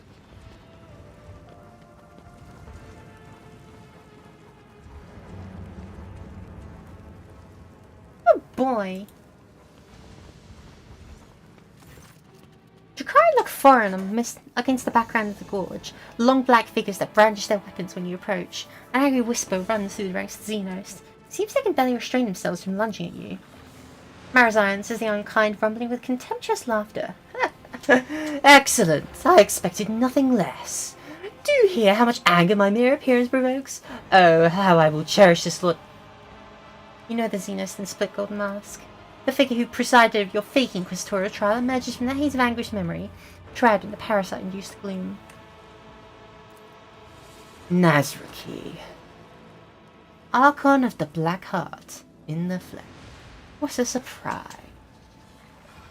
Marazi's voice is deliberately calm, but you catch a note of genuine surprise, even amazement. This is the last thing he was expecting. The Archon would hardly deny himself the pleasure of taking part in a raid. A raid, monkey, not a hunt for a single fugitive. Alex almost recoils under Nazraka's gaze, either out of fear or disgust. I remember him. It was to him that I answered in that trial of Kamara.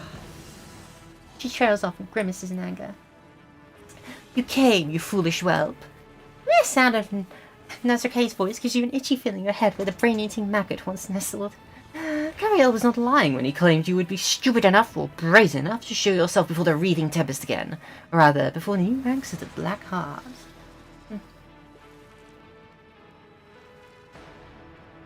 What are these Drakari leaders doing here? Indeed, Nazraki. What are the great Archon and his pet succubus doing here? Nazraki is in no hurry to reply, running a finger along the edge of his blade and hissing intently at Marazi. I have come to teach you a lesson, whelp. To make an example out of you in the presence of the rest of your wretched cabal, which the Black Heart has graciously accepted into its ranks. There is something familiar about Nazraka's face and movement. Until you understand, you have seen the same lurching gestures, the same twitching in Marazi after he withered and was driven insane by the unceasing whispering of the warp. Seems the Archon has spent too long in real space. Are the remains of the Wreathing Tempest have joined a different cabal? Your monkey mistress does not even let you speak without permission, whelp. You are pathetic, Marazi. But you think of your impending doom as deliverance. The succubus next to Nazraki looks at you.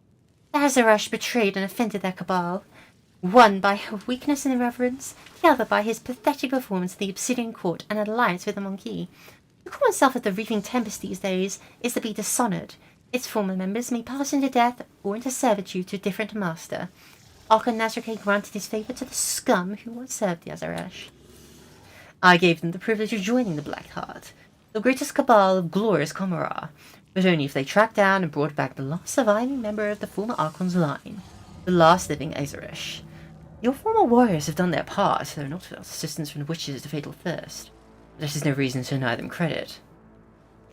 You hear the creaking of gloves as Marazi's hand clutches blade grips, a telltale sign he is not merely annoyed, but beside himself with fury.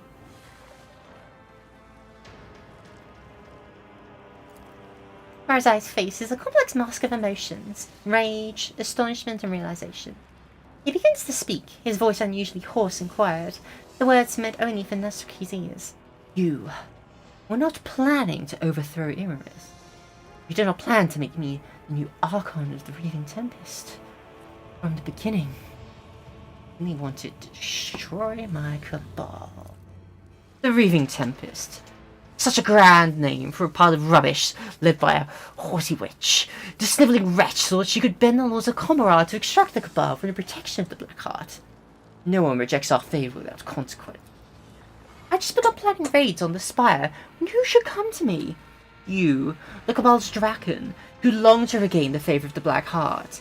You asked for an alliance to bolster the loyalty of the Wreathing Tempest. You pledged your allegiance. I confess, for a moment I even entertained the thought of installing you as Archon, but that moment melted away at the thought of tearing the Wreathing Tempest apart from the inside without having to lift a finger. You were the one to suggest holding a fake trial for Iramis. No matter the outcome, you promised to condemn her in the name of the Black Heart, your voice being second only to that of Asbridal Vex himself. You let me set the stage with my own hands. And then you delivered the verdict, stripping the Wreathing Tempest of Straken, and showing the others of the Cabal had made a mistake and grown. But the Wreathing Tempest was doomed from the start. The outcome was known long before the story began, when as Brush brought the wrath of the Black Heart upon a cabal. The other became his first villain to fall at my command. And now, the remnants of the cabal, still loyal to Vect, put an end to the history of the departed cabal. They brought me to you, and they would drag you back to Comra in chains. Ariel's voice is devoid of any emotion. The Asperdos have lost the right to be considered first among us, but the Black Heart wills that we will destroy those who disarmed the cabal. Parasite pierces Kyrell's gaze before shifting it back to Nazarcade. Why did you serve me so well by bringing my sworn enemy here, Kyrell? Both he and the remnants of the Reaving Tempest will be mine. And I will forever listen to your agony. Kill them! Kill everyone except the whelp! I need him alive! Your mind has no right to exist! I will revel in your pain. Ah, diplomacy. It's such a fun game. Such a...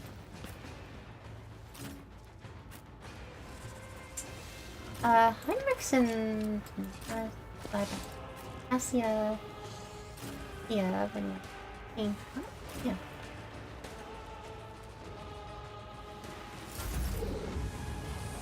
Gosh, I hate the fact that one of my favourites is the Chemist Girl. Chemist Girl was certainly one of the most characters of all time. You know? Who, if not me? I certainly think it was a bold choice to have a grown woman talk about how much she loved doing drugs and being herself, but you know. Seems like there's a considerable market for it at this point. On it. It's as good as done. She's a redhead. Oh, that would explain it, wouldn't it? Who, if not me? I'll see to it, personally.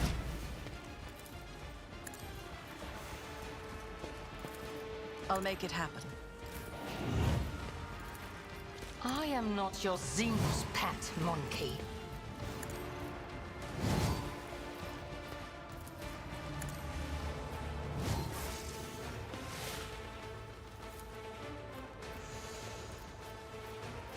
Hey, let's get some Understand your skills. death with my hands.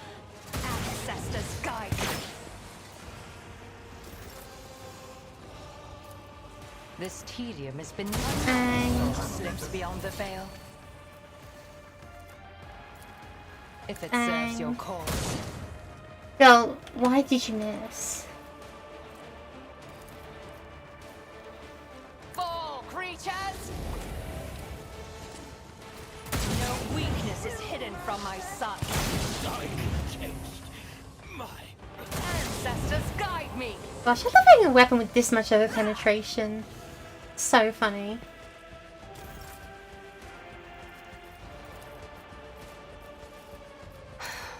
If I must.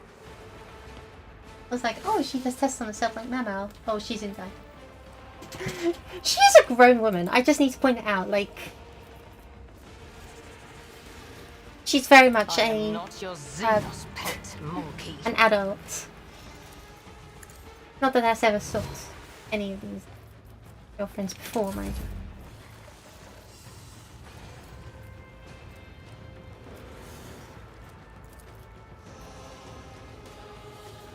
On it.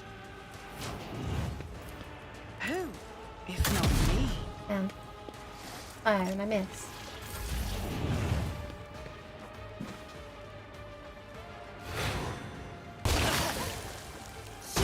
Pay an even greater price. Yeah. Everyone gather over here. I'm just gonna pull you all in with my psychic fishwife's powers anyway. A born predator does not become prey. Your suffering will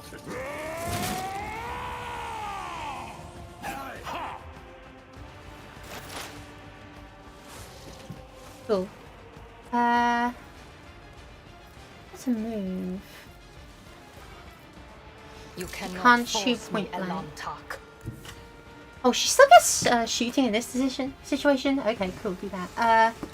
So perhaps don't shoot the wolf. That will not be remembered fondly, I imagine. I move as if unseen. I deal death with my hands. Oh, triple.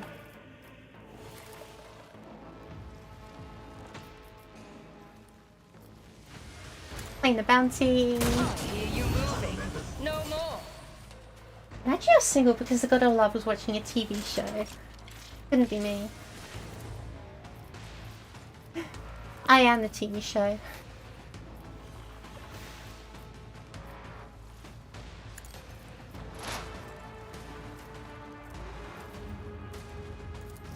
This tedium is beneath me. I guess that's actually the case. I understand your intent.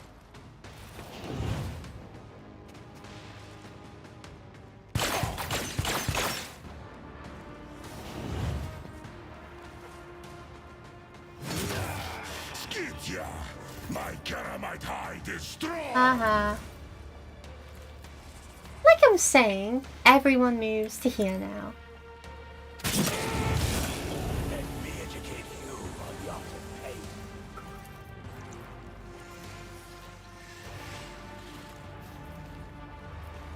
Me? Person is If you Dora. insist, Lord Captain. And you know what? Let's just set down a Curse of the Red Tide. Which Red I'm Tide not was it called? accustomed to being another first painted black. Chunky Salsa. Isn't this a job for the Staring stars? contest. Bite like a bomb! And you know what'd be really good way to top it all off? I'll pay Let's give you Irilex an in endless colours. extra turn. I will now proceed to kill everyone in one turn. Another Bang, soul slips beyond the veil. I bang, deal death with my hands. Will not. I hear Bang. you moving. No more. Bang. Another soul slips beyond the veil. If it serves your cause. bang. Oh, don't kill.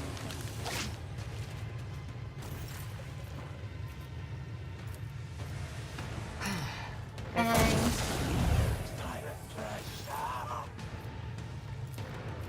This Bang. tedium is beneath me. I hear you moving. No more. I am Bang. not your seaman. Another soul slips beyond the veil. Irilex is a fair and balanced character. 1123. I understand your intent. 1408. If I must. Didn't even see that number. Stop trying, Can't see that monkey. one. One shot the monster and they got a couple of specialists back there. Slips beyond the veil. There is a single Cableite shooter who's really wishing he was anywhere else in the galaxy right now. If it serves your cause. I am not your Xenos pet, monkey. If it serves your cause.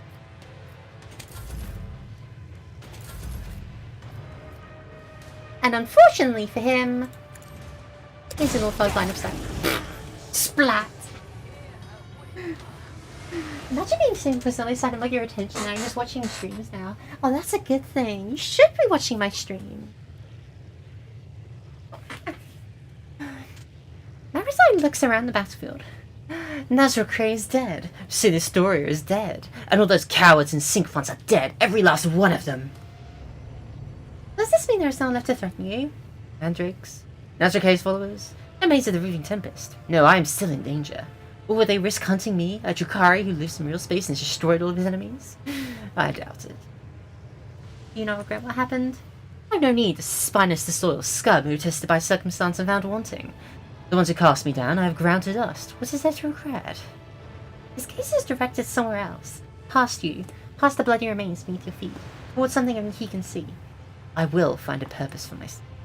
I will find whoever's pursuing me, even if that means tracking them here and not in here. The fun is over. It's time to return. Indeed, and once we are back, you and I will have a talk. But for now, let us collect the trophy.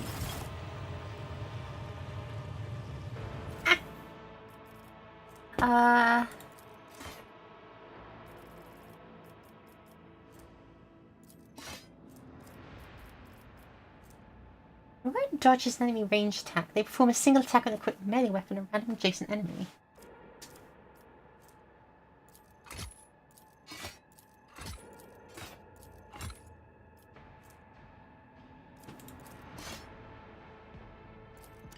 I'm assuming I don't need any of these.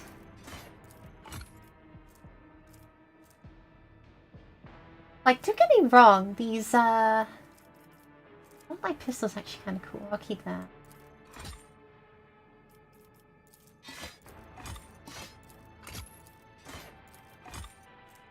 A venomous split.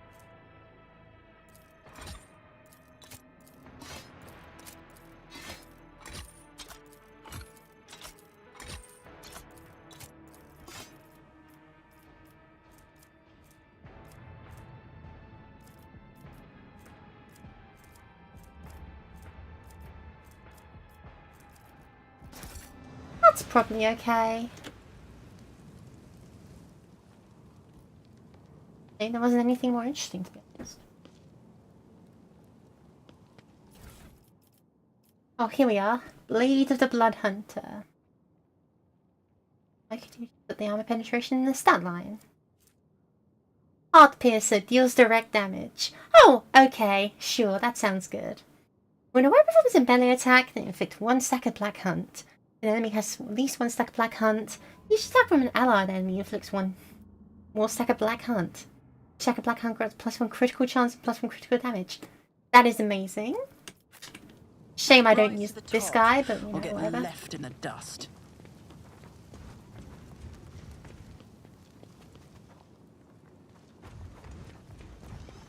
Yep, sounds like we're done here. Let's see.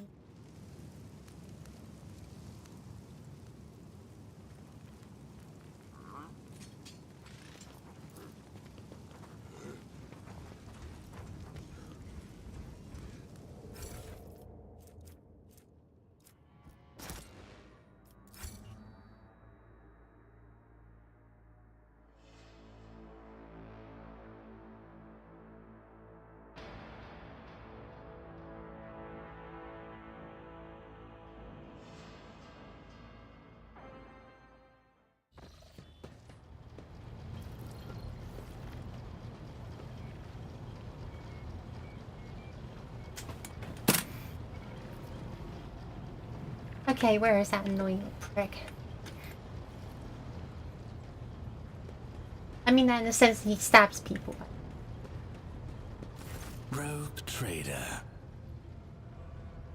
You finally dealt with your last enemy. What is next for you? The Cabal is as good as dead, and everyone who wanted me dead has perished along the way. Hi, how are you? Now that I'm no longer being hunted by assassins, I'm free to choose my next steps. It is a strange feeling. I will grapple with that later, but for now, new blood and fresh suffering awaits us. I would hate to miss all the fun. Of course. Then go. I will find something to amuse myself with.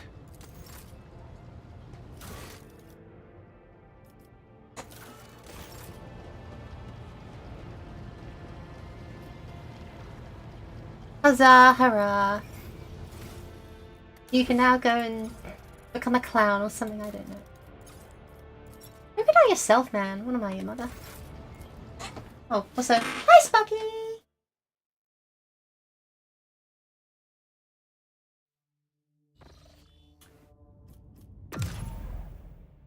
Let's continue along our merry way.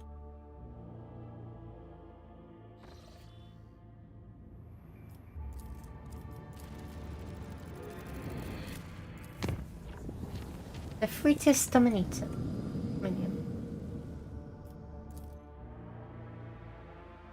Hello, hello.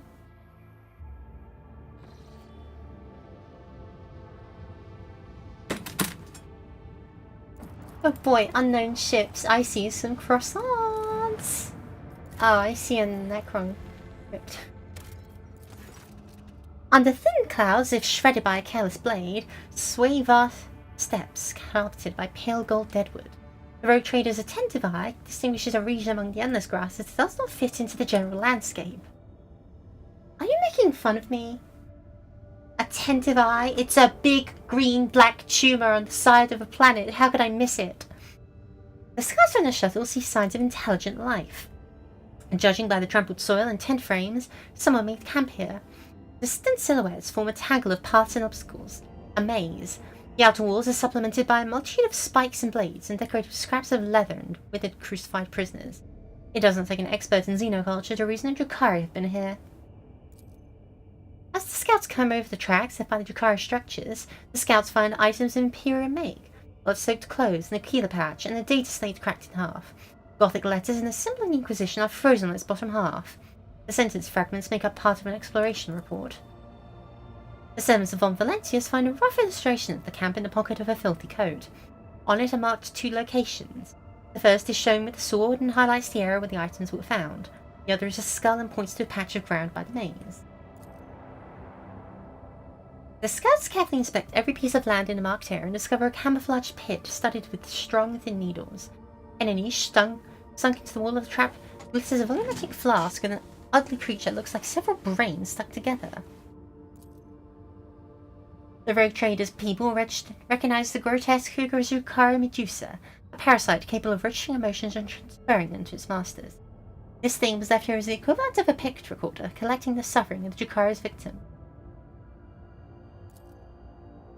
Deep prints belonging to landing legs and a ladder are visible in the grass behind the maze.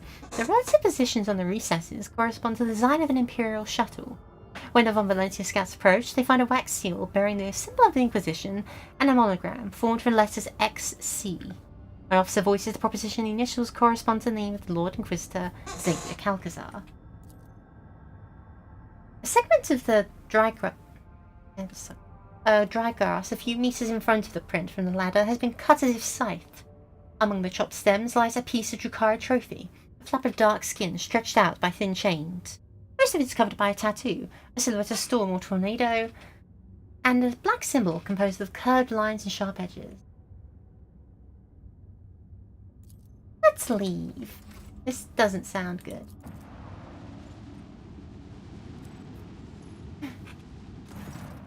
Look, Captain, there's an incident on the flight deck. Now we just go locate the coordinates of interest on for Alpha Ancient Emperor. Don't we learn about this? Those who landed ship. The oil shuttle provided him directly to the world before us. We do not know where exactly he wishes to go, but the August tracked the shuttle to its landing site. Why have I not been notified of actions right away? He obeyed it. The enforcers did not dare to find Ancient Emperor. I'm very sorry. He stole a shuttle. Alpha simply showed up at the deck, drove the enforcer away, and demanded to be given clearance for takeoff. Servants came frightened, dare not dispatch. I see. That's just like him. Oh well. Oh look. A scouting party led by the Rogue Trader here makes planetfall in the frozen world. The shuttle on which Ulfar Thunderlong departed the ship has been designated the starting point for the search. Said shuttle is found at the landing site intact and undamaged. The scouts discover numerous structures, burial grounds and obelisks of xenorace that once ruled these star systems, all of which are now encased in ice and solemn sepulchral stillness. No signs of activity by potentially hostile xenos have been detected. Examine the shuttle. The machine spirit is in fine form and is ready to ascend from the world's surface. No clues have been found as to Ulfar Thunderlong's intended destination. The keen-eyed scouts find several disturbed snowdrifts that may indicate the route taken by the spirit. The group bravely ventures onward into the realm of blinding white and crackling frost. The sky is soon blanketed with snow clouds that block out the star's light. The wind, howling like a pack of hungry spirits, sweeps away all tracks and whips up a furious storm. Path is full of dangers. A treacherous crevice, hidden under the snow's crust, suddenly opens wide underneath the enforcer's feet. It's only the vigilance of Lord Captain and companions who hear the telltale crack in time that saves the soldiers from certain death. A few hours later, the expedition comes to a plateau. Rising up ahead is the dark hull of an Imperial trading vessel that once landed on the world's surface. The ship is identified as the Revelation Granted, the merchant cog commanded by the baleful Howlon Footfall. No signs of struggle or other misfortune are found aboard, only some useful cargo in the hold. Contrary to expectations, no crew members are found, dead or alive. The ship has been abandoned and its fuel tanks are non-functional. The Prometheum is frozen solid and ruptured the tanks and pipes. The escalating storm sweeps over the group as if trying to bury them in darkness, slow and obliterated. Fresh tracks in the snow leading to the ship's airlocks indicate he was here, and recently. However, he was not alone. The scouts find strange dips in the snowdrift surrounding the ship. It seems that someone's watching the ship from a position buried in the snow. around the same time that Ulfar Thunderlong was searching it.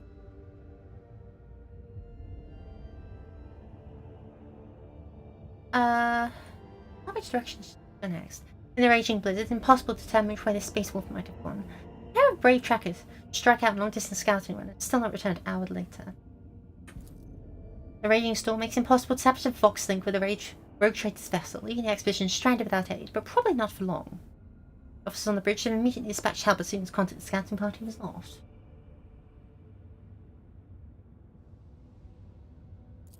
Scouts survey the area, and there you go. Take shelter in a ship. The bone-weary soldiers welcome the chance to rest. Watchful sentries stand guard, while the more fortunate comrades stuff themselves with now frozen ration of the ship's vanished crew. Temperature inexorably plummets. Many members of the expedition suffer from frostbite, while others lose their fortitude and morale. Damn, I failed the carouse roll. That's incredible. I didn't know I could do that. One of the sentries did an anxious report to the Lord Captain. He's seen a massive shadow in the darkness. It's definitely not Ulfar Thunderlong.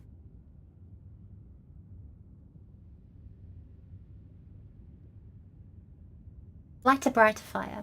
Barrels of frozen beef dragged outside. The frozen fuel reluctantly succumbs to the heat of thermal cutters, and fires kindle around the ship. Even this is not enough to dispel the snowy darkness, but the people are buoyed up by the additional light and warmth. Messenger rushed to the Lord Captain to report one of the sentries is missing. Large tracks have been found near the sentry's post, where there's a few drops of blood. By the reinforcements, the sentries cannot conceal their fear. The unknown has robbed them of their courage. A terrible rumbling cuts through the roar of the storm, the clashing clamour of battle, followed by a furious, agonized scream. Let's go over there.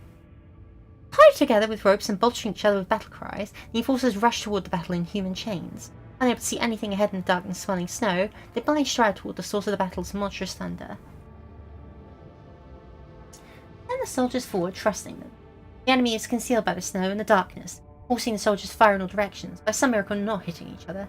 First one fight, another vanishes with desperate shriek, dragged off by the unknown means of rolling depth of the storm. But the enforcers' courage and stubbornness win out. Boldly pushing forward, they drive the mysterious enemy from the battlefield. Agreed. Ulfar is found lying in the blood-soaked snow, his body covered in grievous wounds, but the wolf continues to cling to life. With great care, he is borne to the shuttle and, wasting no time, brought back to the ship for urgent treatment.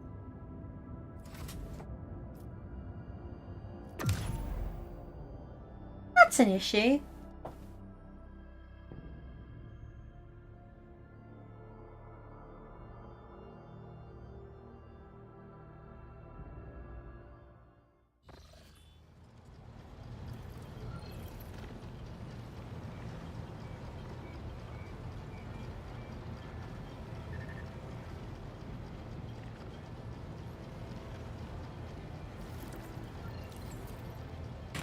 Okay.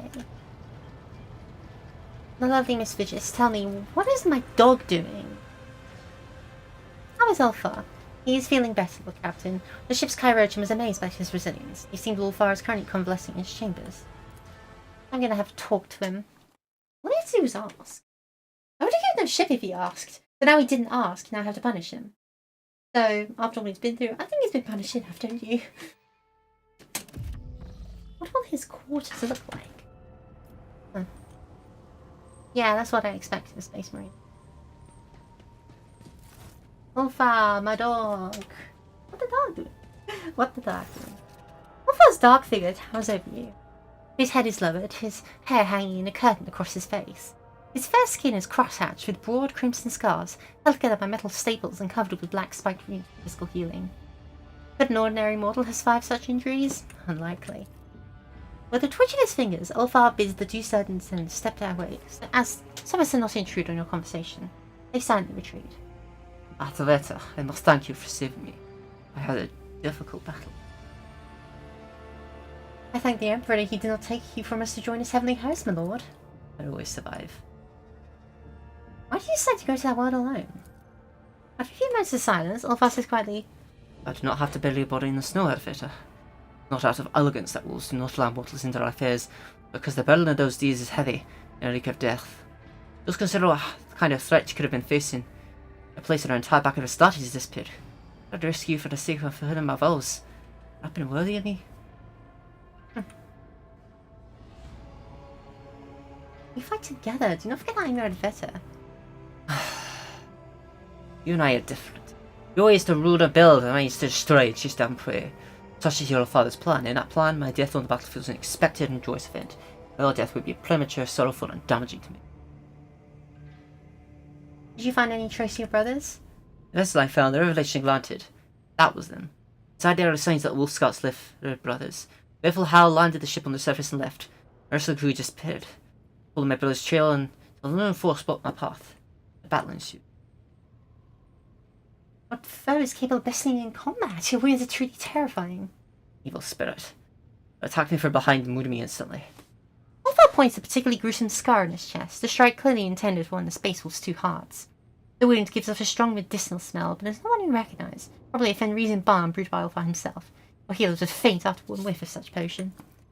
The snow covered my eyes and I couldn't make out shadow, but a wound fast and it's strong. The old father's gift had not knitted my nibs into a hard carapace, but it would have been my last. I see. You're not yourself. You seem more somber. Yet apart come wisdom in wake of bloody losses and shattered dreams. Heavy thoughts weighing on his broad shoulders, it enters unbidden and takes a seat by your heart.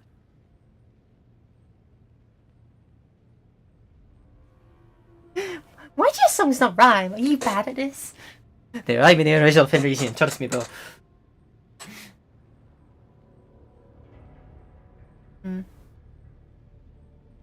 You still believe you will find your brother? I will find them. Probably not alive, but I will find them.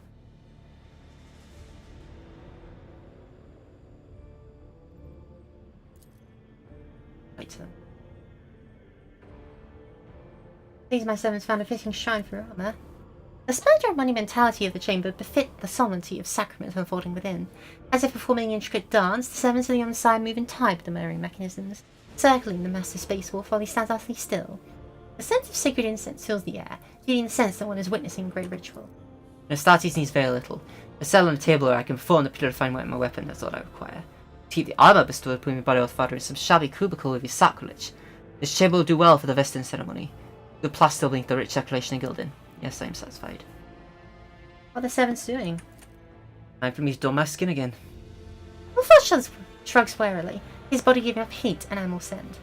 One of the servants opens a casket containing unguent to be used to anoint each of the black carapace's neural ports, marring the wolf's skin.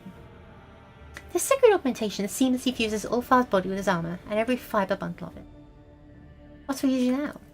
I must return. My foe awaits me, and it would be dishonourable to retreat from this battle. Help in fighting. You can count on me. I know what fighter.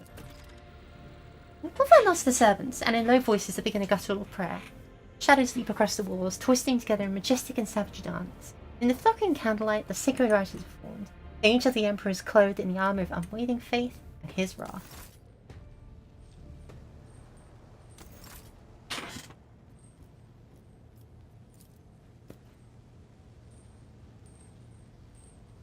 A sacrament of vesting. Is the repository of the mighty...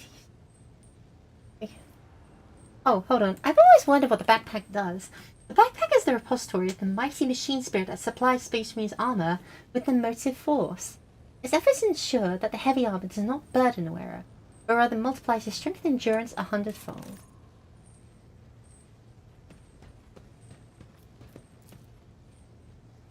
Wolf pelt for wolfing about. A resplendent armour. Cool! So we're gonna hunt beasts in the darkness. Great. My money's on it being a Necron Wraith, but who knows.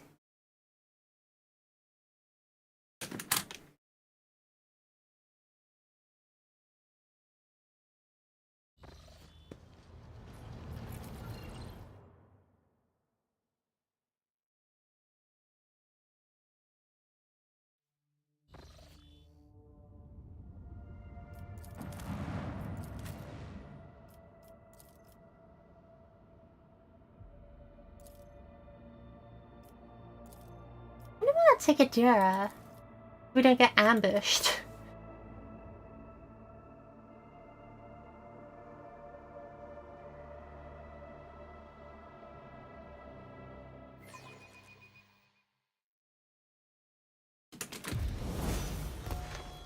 Oh, I need to level her up.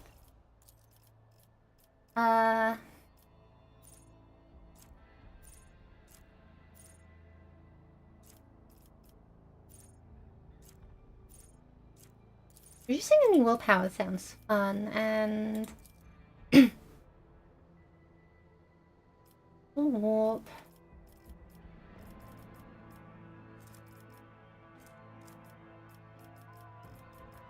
Sure, why not? Oh, look at this ominous green light and these bizarrely mechanical structures. Let us Watch not your do steps.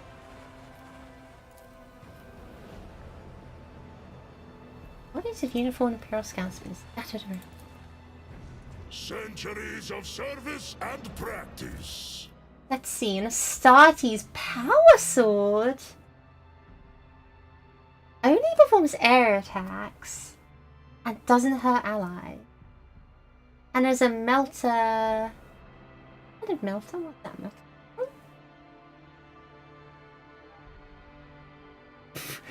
Burning 24. Goodness gracious.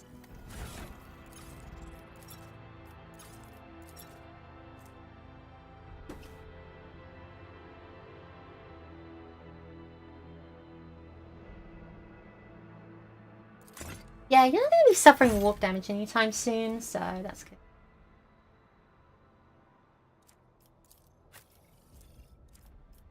Man, I've really invested in this ability to use a bolter pistol. But also the bolter pistol sucks compared to this incredible melter gun. Just like, seriously. Let's give it a shot, Badumtish, for the time being.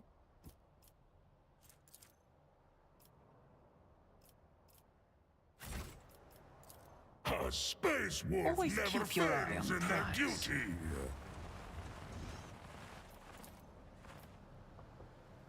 Elves discovered Ulfa's lifeless body here. Tracks a mysterious enemy defeats Space Wolf. Okay, if it left tracks, it probably isn't a wraith. Come to think of it. Oh, too hard for a Because a simple wraith wouldn't monkey. leave tracks, they fly. What could it be? Keep a Would you sharp look at eye. that? Mjolnir only has a strike ability. It's a big hammer you bring down on your enemy and aches. Yeah, that'll work. But I think I'll use the power sword. My success was inevitable. I I'm still sense new something to the art of nearby. I exploring. always have a backup plan. A trivial task. Too hard for a simple monkey. Could it just be an enemy with a shadow beam? Ah, I think we found your brothers. Oh, no. Average Dukari be like.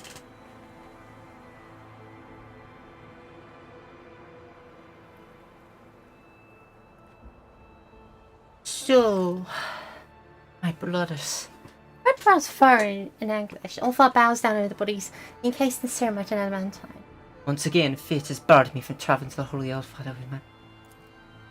The scope of the battlefield reveals little, but it's clear the wolves gave furious battle one last time.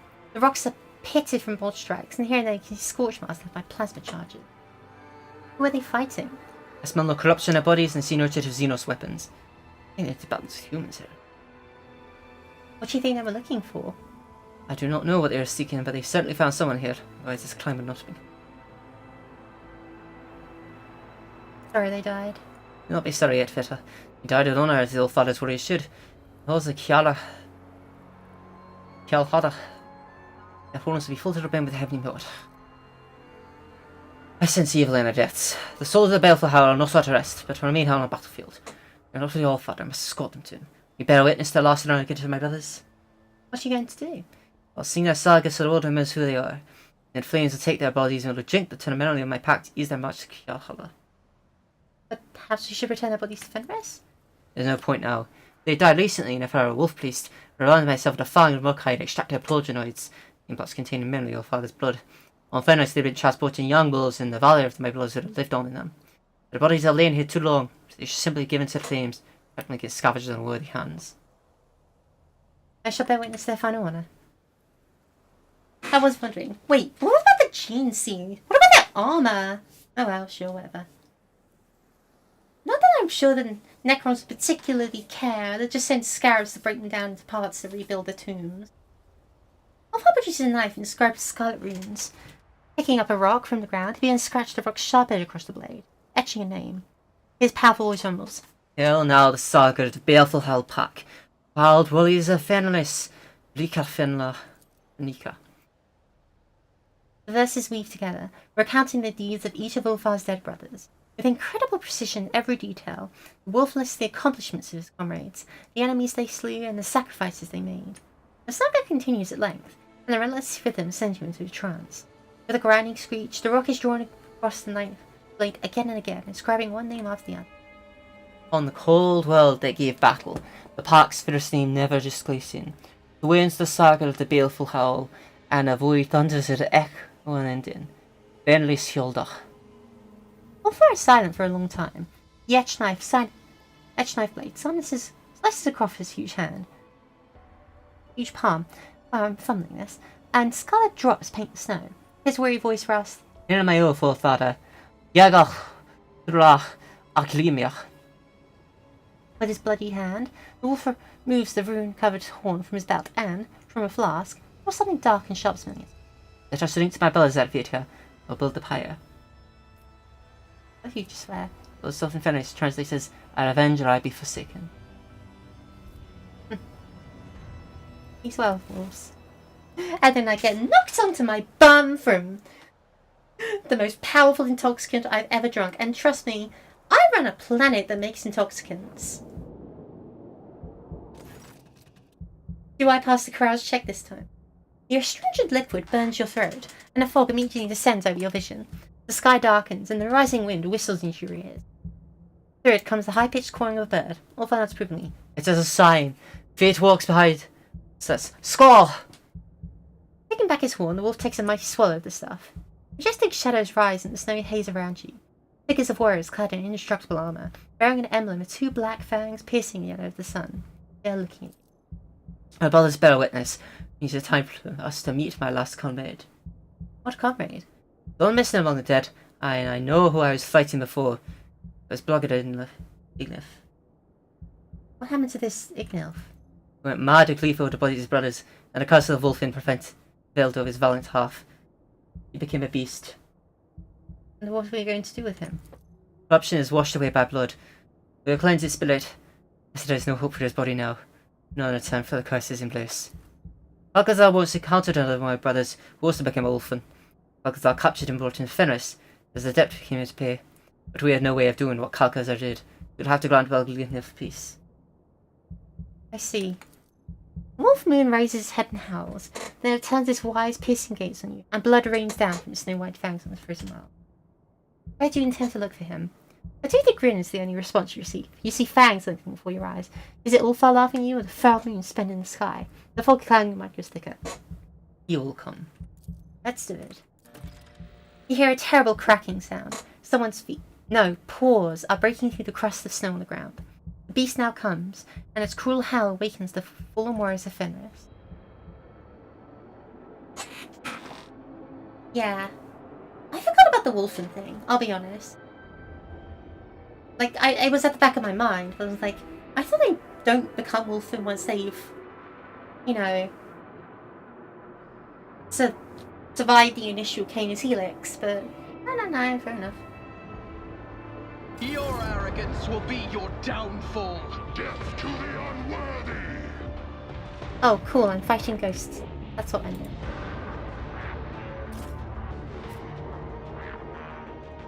Here, relax, cool line of sight on those three. So.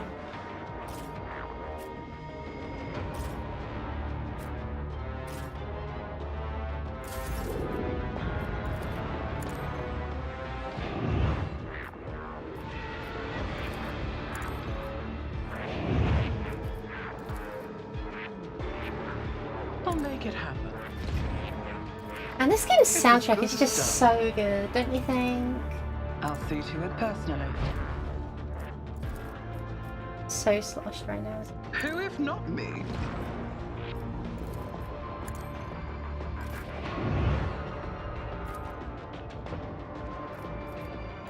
It's just the three of I them. understand your intent. If it serves your cause. If I must. If it serves your cause, no weakness is hidden from my sight. I am not your Xenos pet, monkey. If it serves your cause, fortune favors the swift. On it. Actually, It's as can good I as just done. use this on her? Have her wild hunt? Pay with your blood in the name of Kaela Mensha Kane! Or not?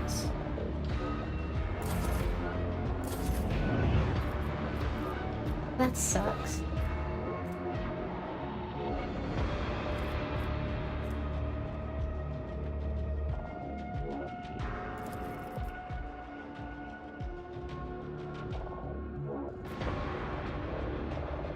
But of course. Let's see if Adira doesn't blow us up. That would be nice.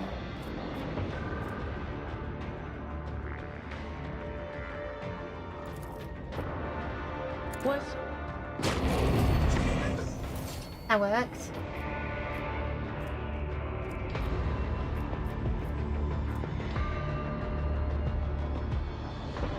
anything is? That's timing. I also made that guy blind.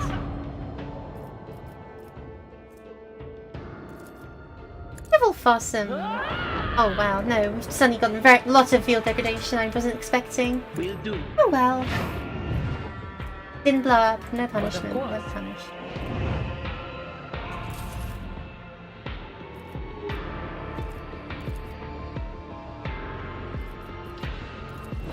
I am not your Xenos pet, monkey. Flat. I understand your intent. Bang. Ancestors guide me. Oh what? Keep you moving, no more.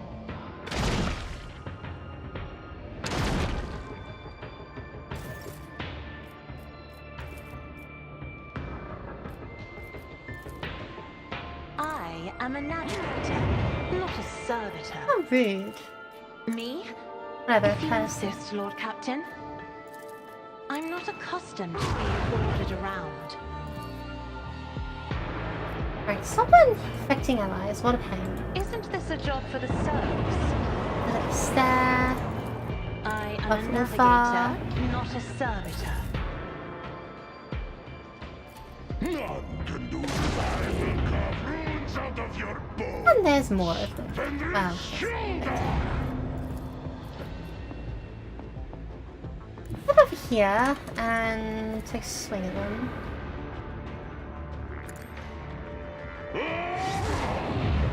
Feel the icy bite of death. And bang. Don't worry, it's just a little explosion. Disgrace. Don't say die and you disgrace the ghost for trying to exercise nicely.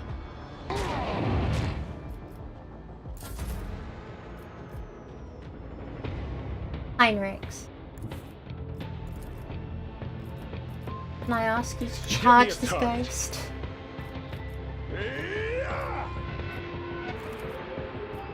For the throne's glory, holy terror, smite your enemies. Buff thyself. I won't object to it. Let's see to it. Regeneration. Them. Naturally. Multi-shot.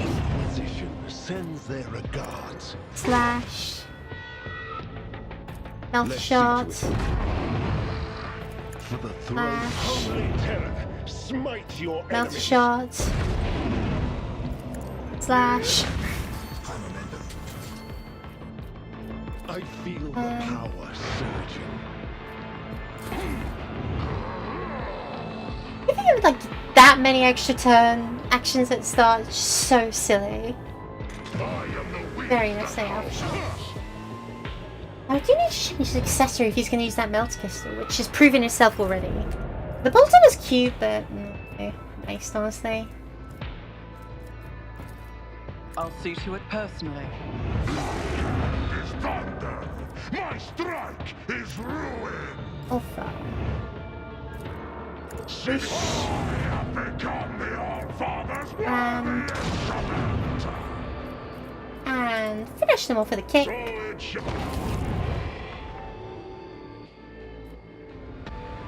Oh lordy. That's definitely a wolfen, alright. All the retelling of Ulfar and his brothers, the Baleful Howl. I am reading all that. Oh, no, actually I guess I've got to. My first you will hear, glorious brothers howl, the parts of Ulfar called landing of the first and last Ulfar of the Baleful Howl, wintertide, over his brother's cold body standing, Ulfar the hard-on proclaimed to the sky the glorious sagas, and his last homage paid to his warriors proud, its witness taking his companion in the line of Lancius. The blizzard was raging and the wind furiously howling as under the terrible cold poured, the snow crouched in the dead light of the moon, strange human eyes beast long for bristling of death reeds and circle-stepped.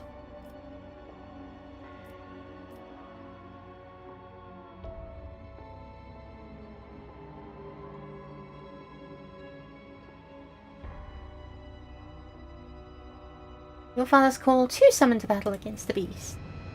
Enough fit me, perfidious spirit, whose name the Doppel Rendel claims. I see you have not learned from the last battle you paid for it, gosh, I spoke. Pathunderlung. Beast replied, of your spoils you boasted, the priest's vain Ulfar ever lost. My body alone, you wounded, but your spirit crippled and your weird. Spirit remained and your weird crippled. I don't know fit to speak. And turn the tools away from him, shedding of blood. Not given to us to change face weaving, the children of Fenris hungered for more combat. Enough words have been spoken. Athletics 0.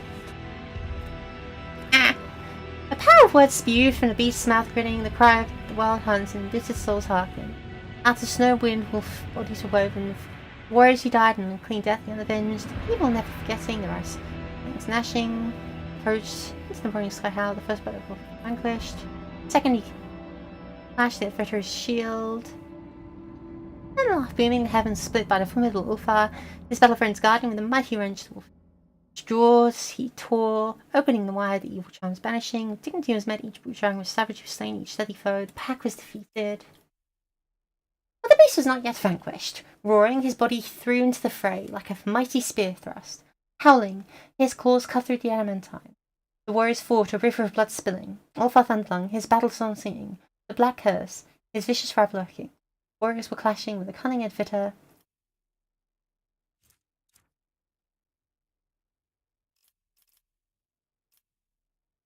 Logic 37%. That is embarrassing. I would have thought I got a lot better than that. Oh well. Athletics stepped back to granting breath to strike. Ulfar held no feather, strike broadly sweeping his ladder, catching the glancing blow. Foremost, his heavy swings scribing scarlet runes upon the snow. To his knees the beast fell, and suddenly about his grey lips, smile played a Galifir upon the fell the wolf's fiery gaze. By the power of icy flame, I said you curse you. Look into the past, you see only deceit. Look into the future, you see only treachery. The false friend's dagger shall open your breast, the arrow of deceit watch shall pierce your back to split, but born in suffering. Bitter cursed. And in the bloody wound he had first spied. Her breast was cut, her heart was quiet, yet first death caught her unawares.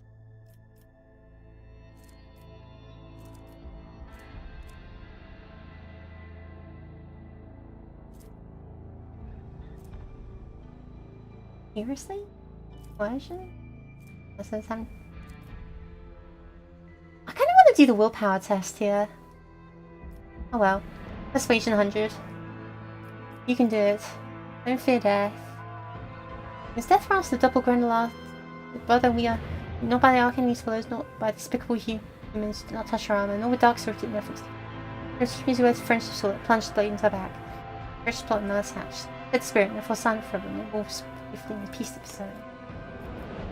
We were betrayed! We were betrayed! Pair stood together over the prostrate body not of a beast but of a brave fallen brother. A fierce symbol father declared an oath of vengeance and the mighty ones to kill and charge him.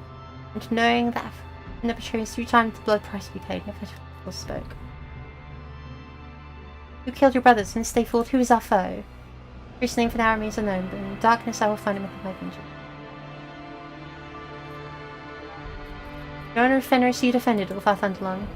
My brothers, the Ulfar this fall entering will boldly tell in death they have not been forgotten. The dwarves roar these words in all answer they should mean the fierce Fenris. As much words spoken, proud for your songs, but everybody goes by. Blah blah blah. Was there room in Ulfar's heart for sorrow? There was. But we're victorious. Fenris Holder. I like reading all that. Good for you. Sorry that happened.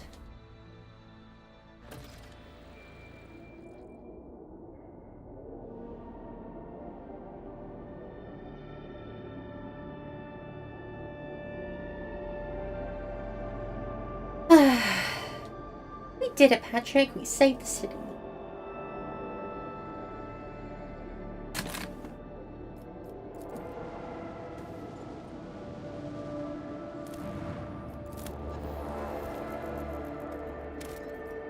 Plasteel. Sure, let's just stick them and extract him. What do I have to lose? It's mine now.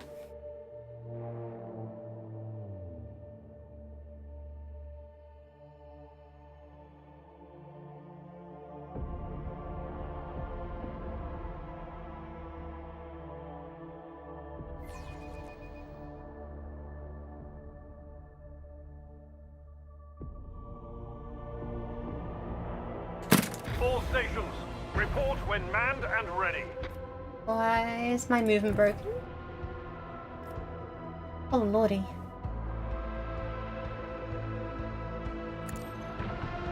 That's more like it.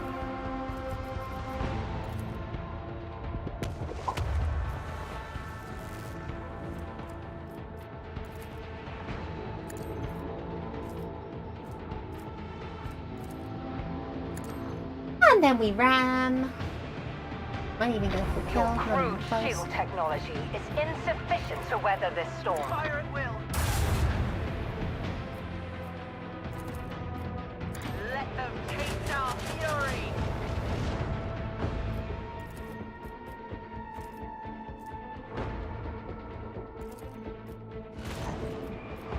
Heals to 4.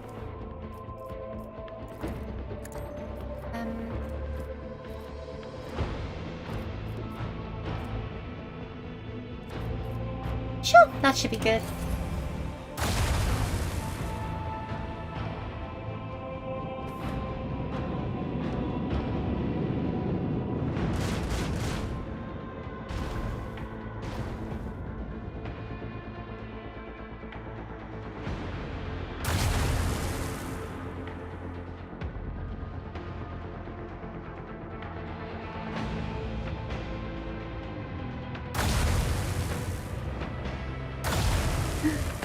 I love the little details. Kind of got a pyramid on the back.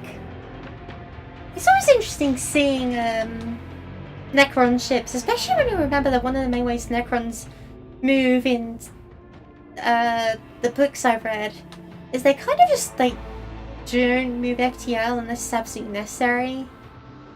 Like I distinctly remember in the Infinite Divine, at one point Trazyn gets into a bloody croissant. Like one of the croissants you find on the tabletop, and just flies for 1,000 years at near light speed. Because, like, you know, not even near light speed actually. I think he just flies at like just genuinely very sublight speeds. Because he's got time. What's 10,000 years of flight in sublight when he's like immortal, truly immortal? It's very funny. Just, and obviously he was in open vacuum because he doesn't breathe.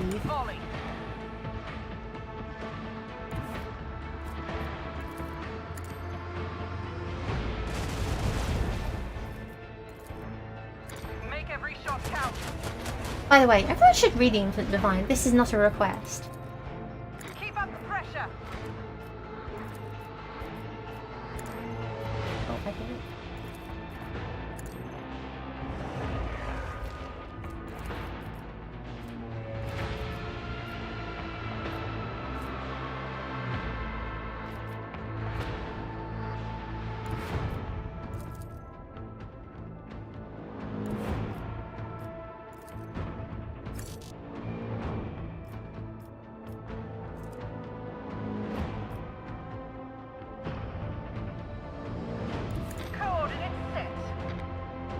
I know where to go.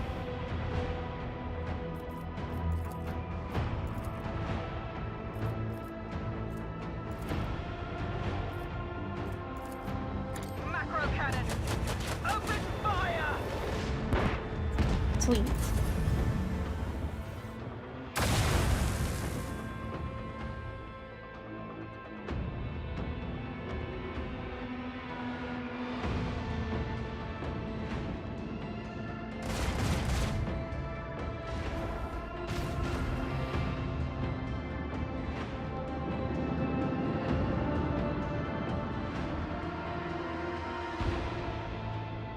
Why is this so wobbly? What?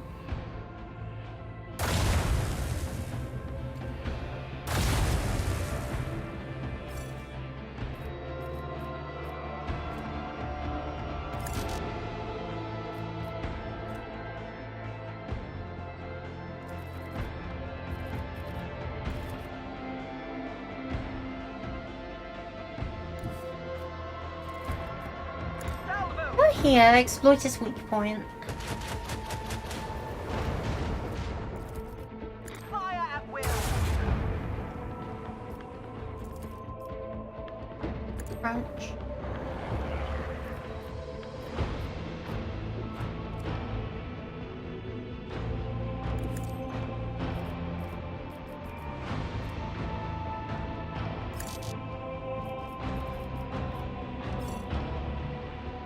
All hands, prepare for acceleration. Power up and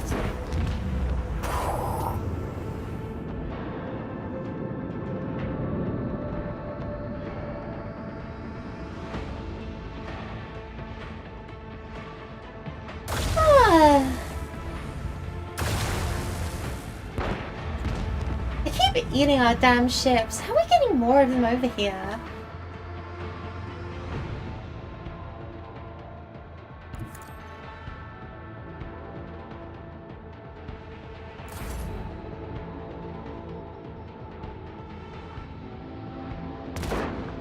Come in. Oh, you survived the kaboom. That's impressive. Well done. Prepare to die. Another battle won. Let's see. Ooh, mysterious death sphere. 339 power shot.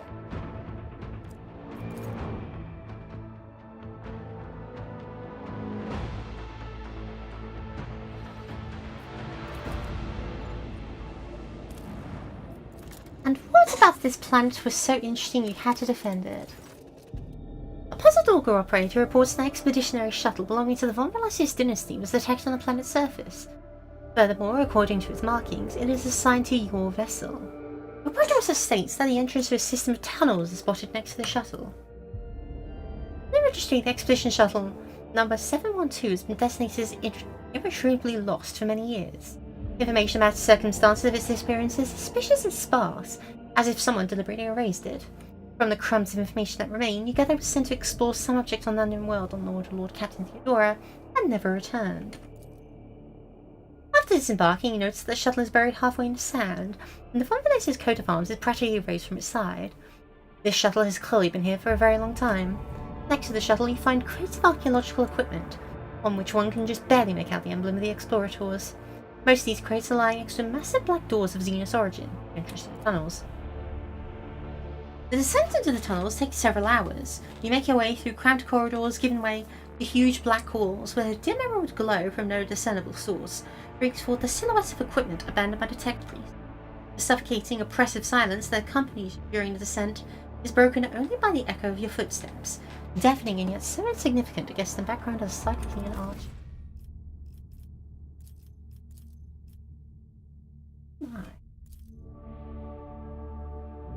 Looks like we're going to have another Necron combat. I'm very excited. But first, a level up again.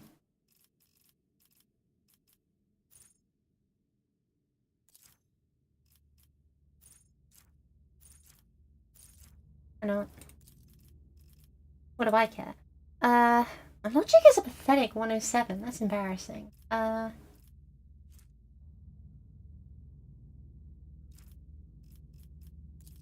Let's increase my little Xenos.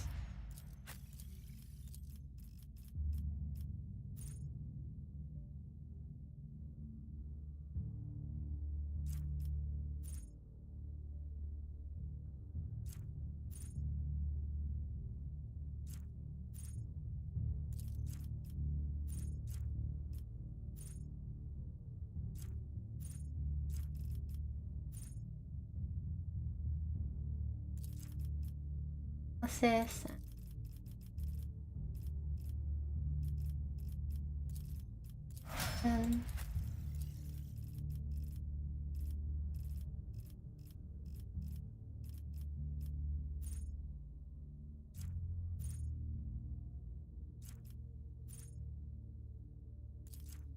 Never mind, because why not? It doesn't really have fail degradation.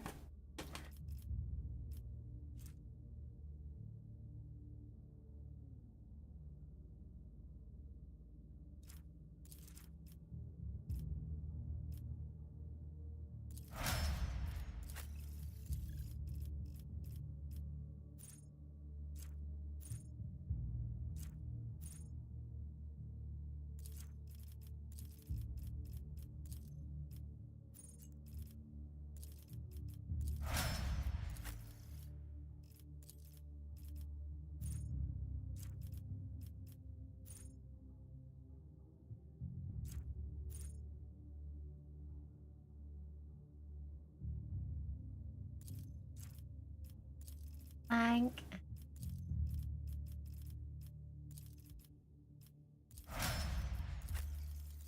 Pascal.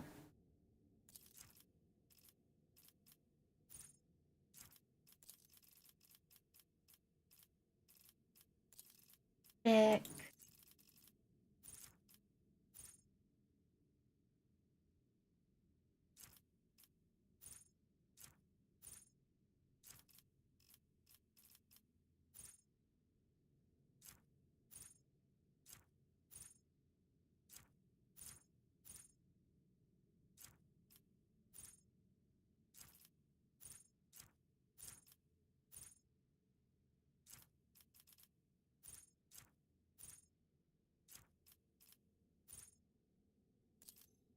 Oh, why not? I don't care anymore.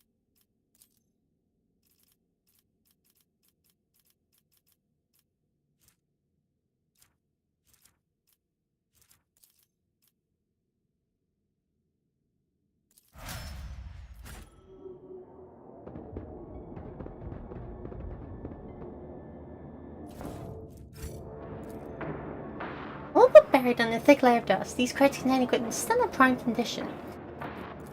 As though even the face of death, the tech priest would not dare offend the machine spirits by handling crew anything less than reverent. These sensors directed by the tech priest to ward off malicious xeno machines. There was a great reaping here. So Creature's many completely brave motionless without souls section. fell, The device is no discernible. brought down the very vaults of this tomb. A pretty metaphor, but based on the nature of the damage, I would place my bet on melted charges. That's a Ghost Reaper, that's a Ghost Flayer, Ghost Flayer, that's a Tether Immortal.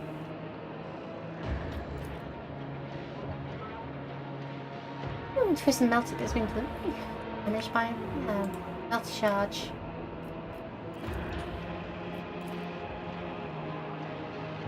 What is the Katara used flesh and iron and disintegrated in various places? Those amount of wounds, they were shot during a hasty retreat. I have learned This much isn't in my the exile. This is an appliance used by Xenos repair machines to move around the crypt. Oh, so we touch that thing and a bunch of scarabs are going to come and eat us. Cool.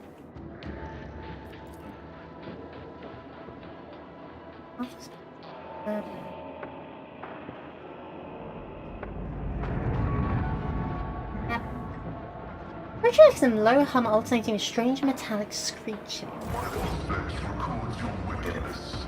Prepare for disposal.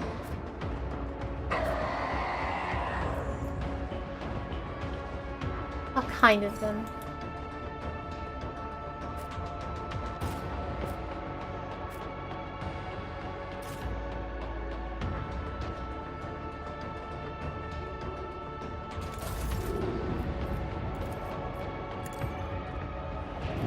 Hazard morsels means spacing is a thing we have to care about now.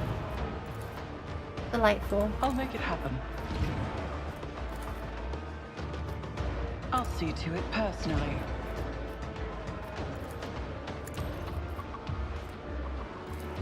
It's as good as done. On it. If I must. Just these. There's no way it's just If it these, serves but your for now I'll cause, treat it as if they're just these. That is beneath me. I am not your Xenos pet monkey. I understand your intent. I'll deal death with my hands.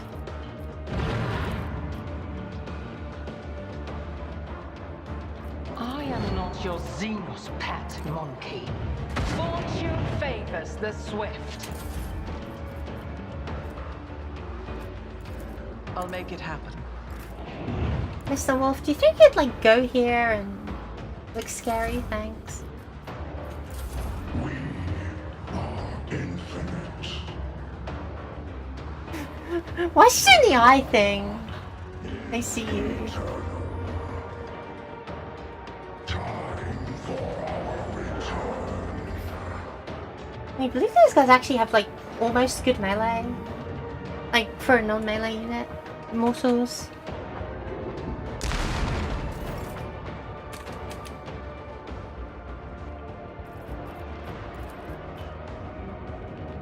I will not.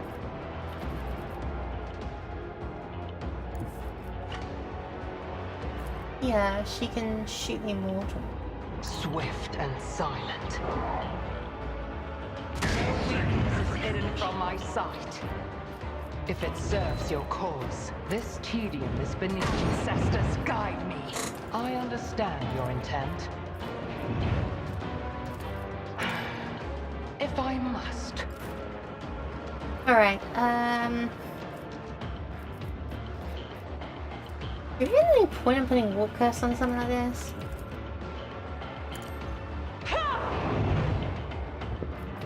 I'm afraid not.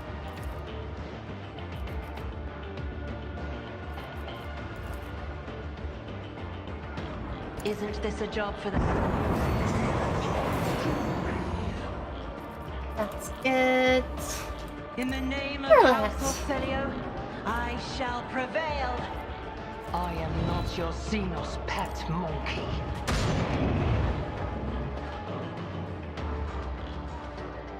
Oh, I really wanted to finish it. This tedium is beneath you. Another soul slips beyond the veil.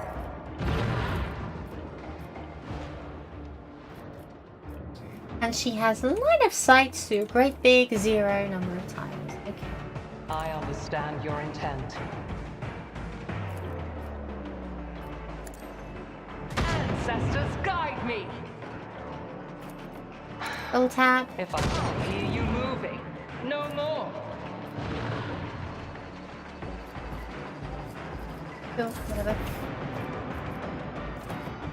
Like I wanted her to be the most effective unit again or anything. Okay. There. I'll do it myself.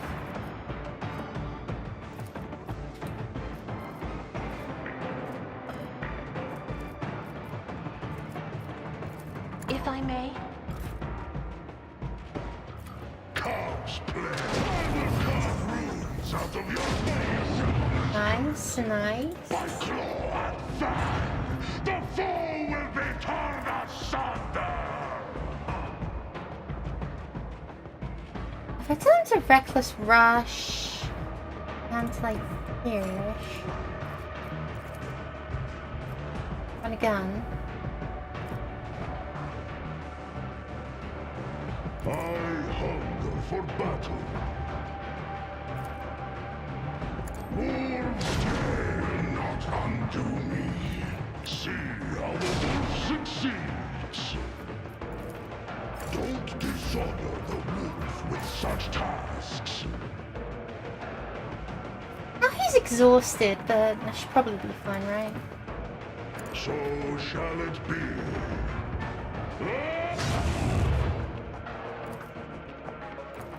None can feel the icy bite of death.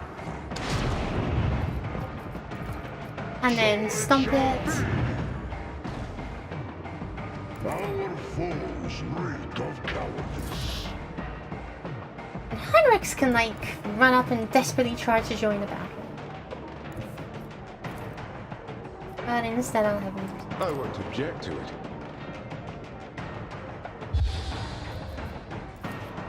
But of course, Lord Captain. Off, off, off.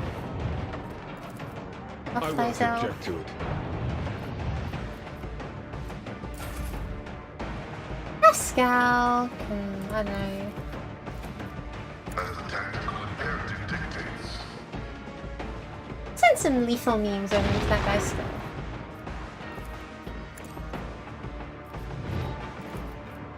My vow is to serve. Running binary override. Request to erase you, machine spirit. Whatever. No, it is good. Oh, interesting.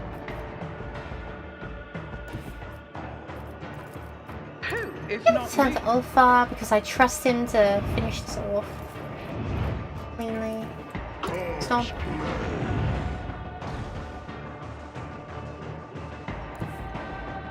I challenge you, damn get. See how I in disgrace. None can do this better than a warrior of the All-Father. Over here and charge. Fame-hungry If the charge attack doesn't kill him, I would be surprised. carve runes out of your bones. And there's Fenris shoulder! Wolves red. So shall it. you alright? No, there's one right here, of course. I'm ready for whatever comes. Might as well take a quick cheek shot at it. I'll see to it personally. Mark in his kill zone.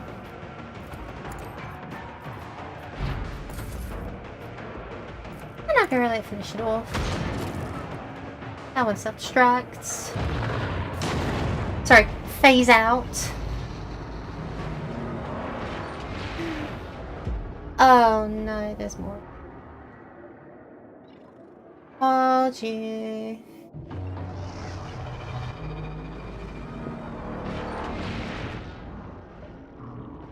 Death mark, wonderful.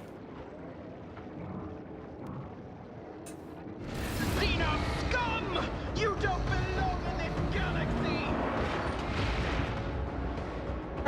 Necrons and long protracted battles. Name two things that go together better.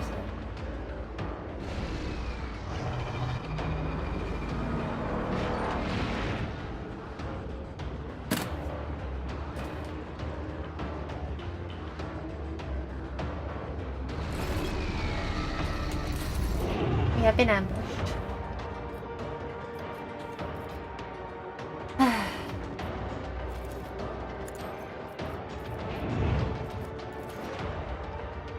I'll see to it personally.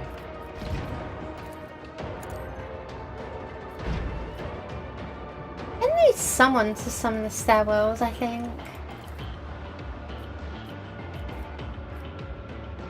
It's as good as done. I'll make it happen. Who, if not me?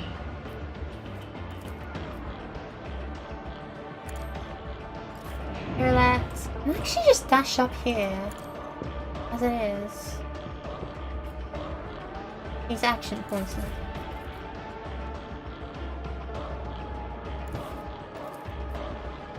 I'll see to it personally. Let's give her another turn. That's right, baby.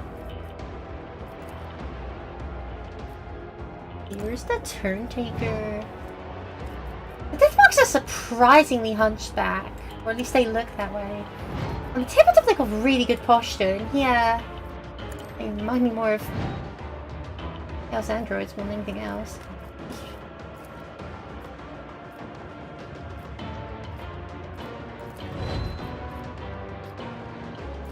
If it serves your cause. Oh, an explosive swarm? Oh, that is really hard. I hear you moving no more.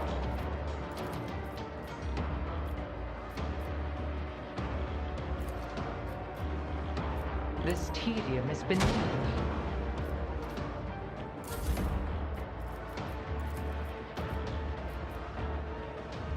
I'll make it happen. Cool.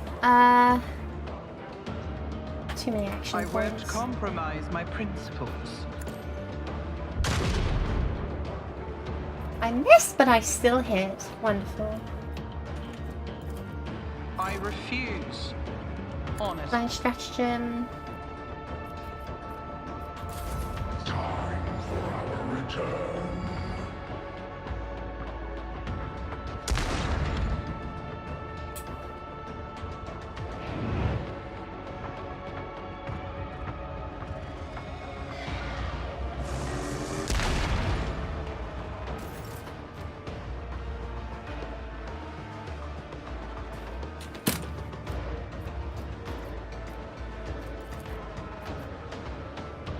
I am The not type your about him thief. that's scarab.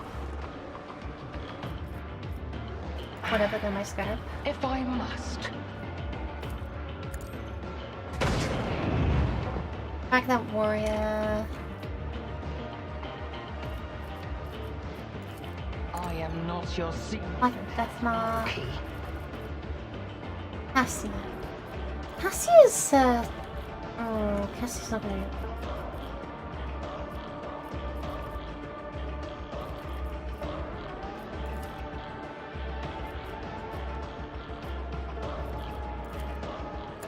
Will this even work? Oh, it will. Okay. I'm not accustomed to being ordered around. Me?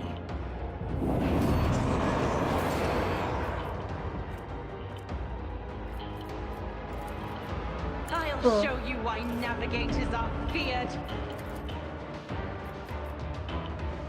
If it serves your cause. I'll have some stacks on the gun with the first 20 or so shots, and then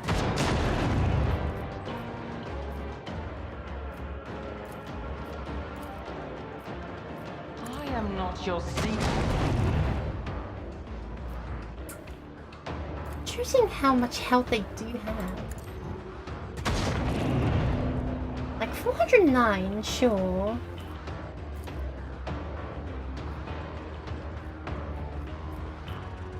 This tedium has been... Try me, if it serves your cause.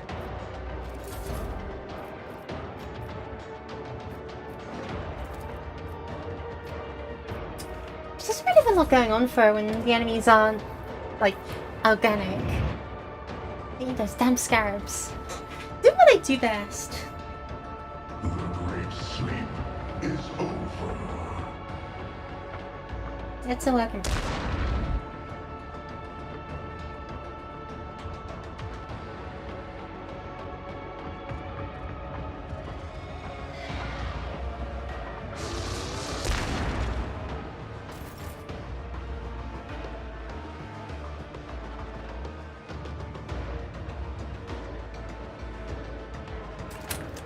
Pascal, meanwhile, is currently nerding out at the worst possible time. The undesired comprehends all. As evident by the fact he's not hitting anything. The line of sight, what the damn.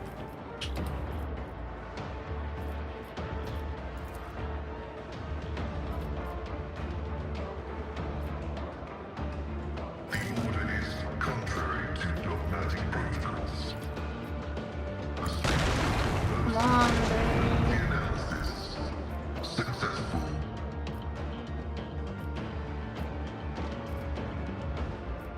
Request approved. Let's give them a good old brain blast. Got out a trap and I got that would be funny.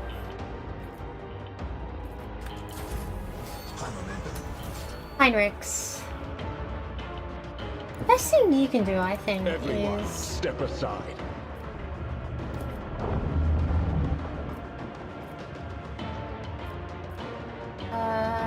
And is this stairwell in the room with us right now? There we go.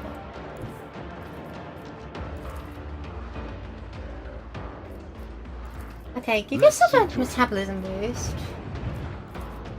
Strength boost.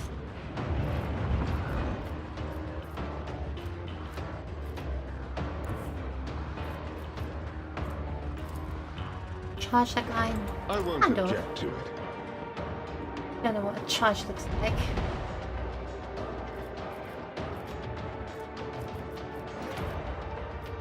Weaken them, if anything. Captain.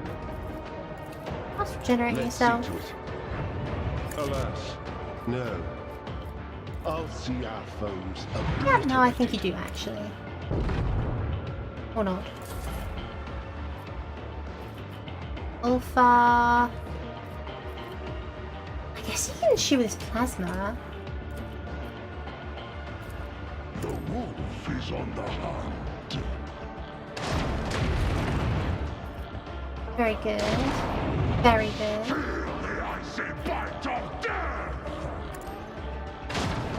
You become the All-Father's worthy instrument!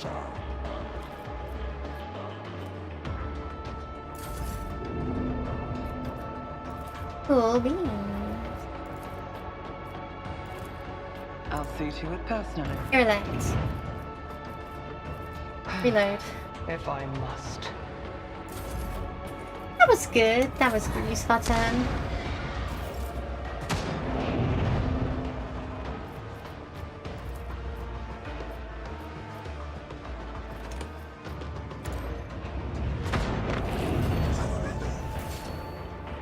Deal death with my hands. I am not your I hear you moving. No more. Bang. No weakness is hidden from my sight. Stop trying, monkey.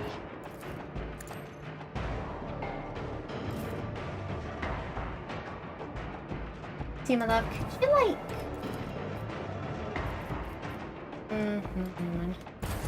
Time for our return. There's very lots to do except wait. Yeah.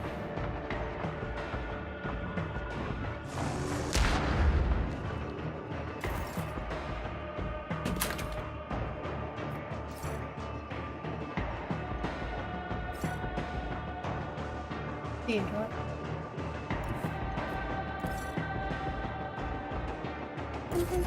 Hey.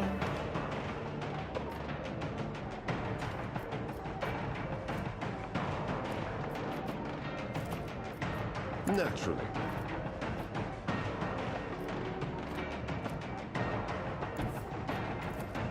I won't object to Go it. here, charge.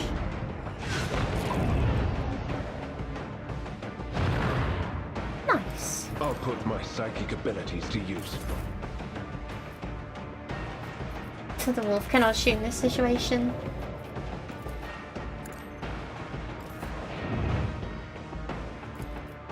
You cannot force me, Alantak. I understand your intent. There. My hands. Now can we read this? Last confession of Mago's thesis, Delta Proximus. Run. But I should have liked you to tell me that before we got torn apart by... Well, actually, no, they didn't hurt us in the slightest. But before the bunch of Necrons attacked us, you know?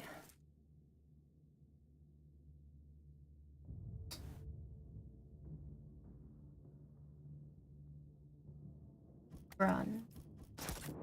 Oh yeah, number is legion, name is death, blah blah blah. Heard it before, I've been the one saying it.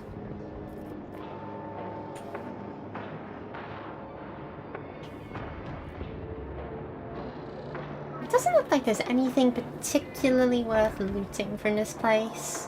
Which is, of course, the greatest tragedy of them all. Oh, but the stairwell's open.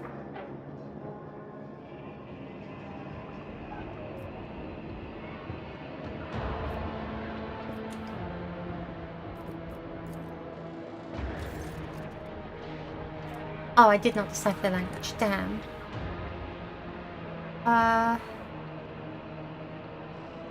Touch the surface carefully. Try to carve your initials. I just sink a knife into it. Hey, I tried. Rise to the top, or get left in the dust. Oh, but there's a box here containing a Jukari rifle. Fair enough, whatever. How quirky.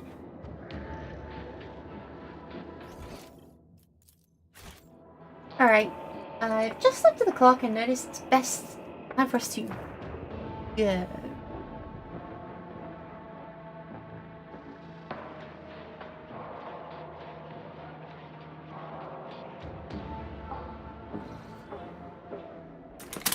Alright.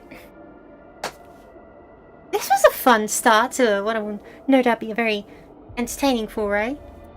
Thank you so much for watching. I hope you have a good rest of your day, and I will see ya when I see ya.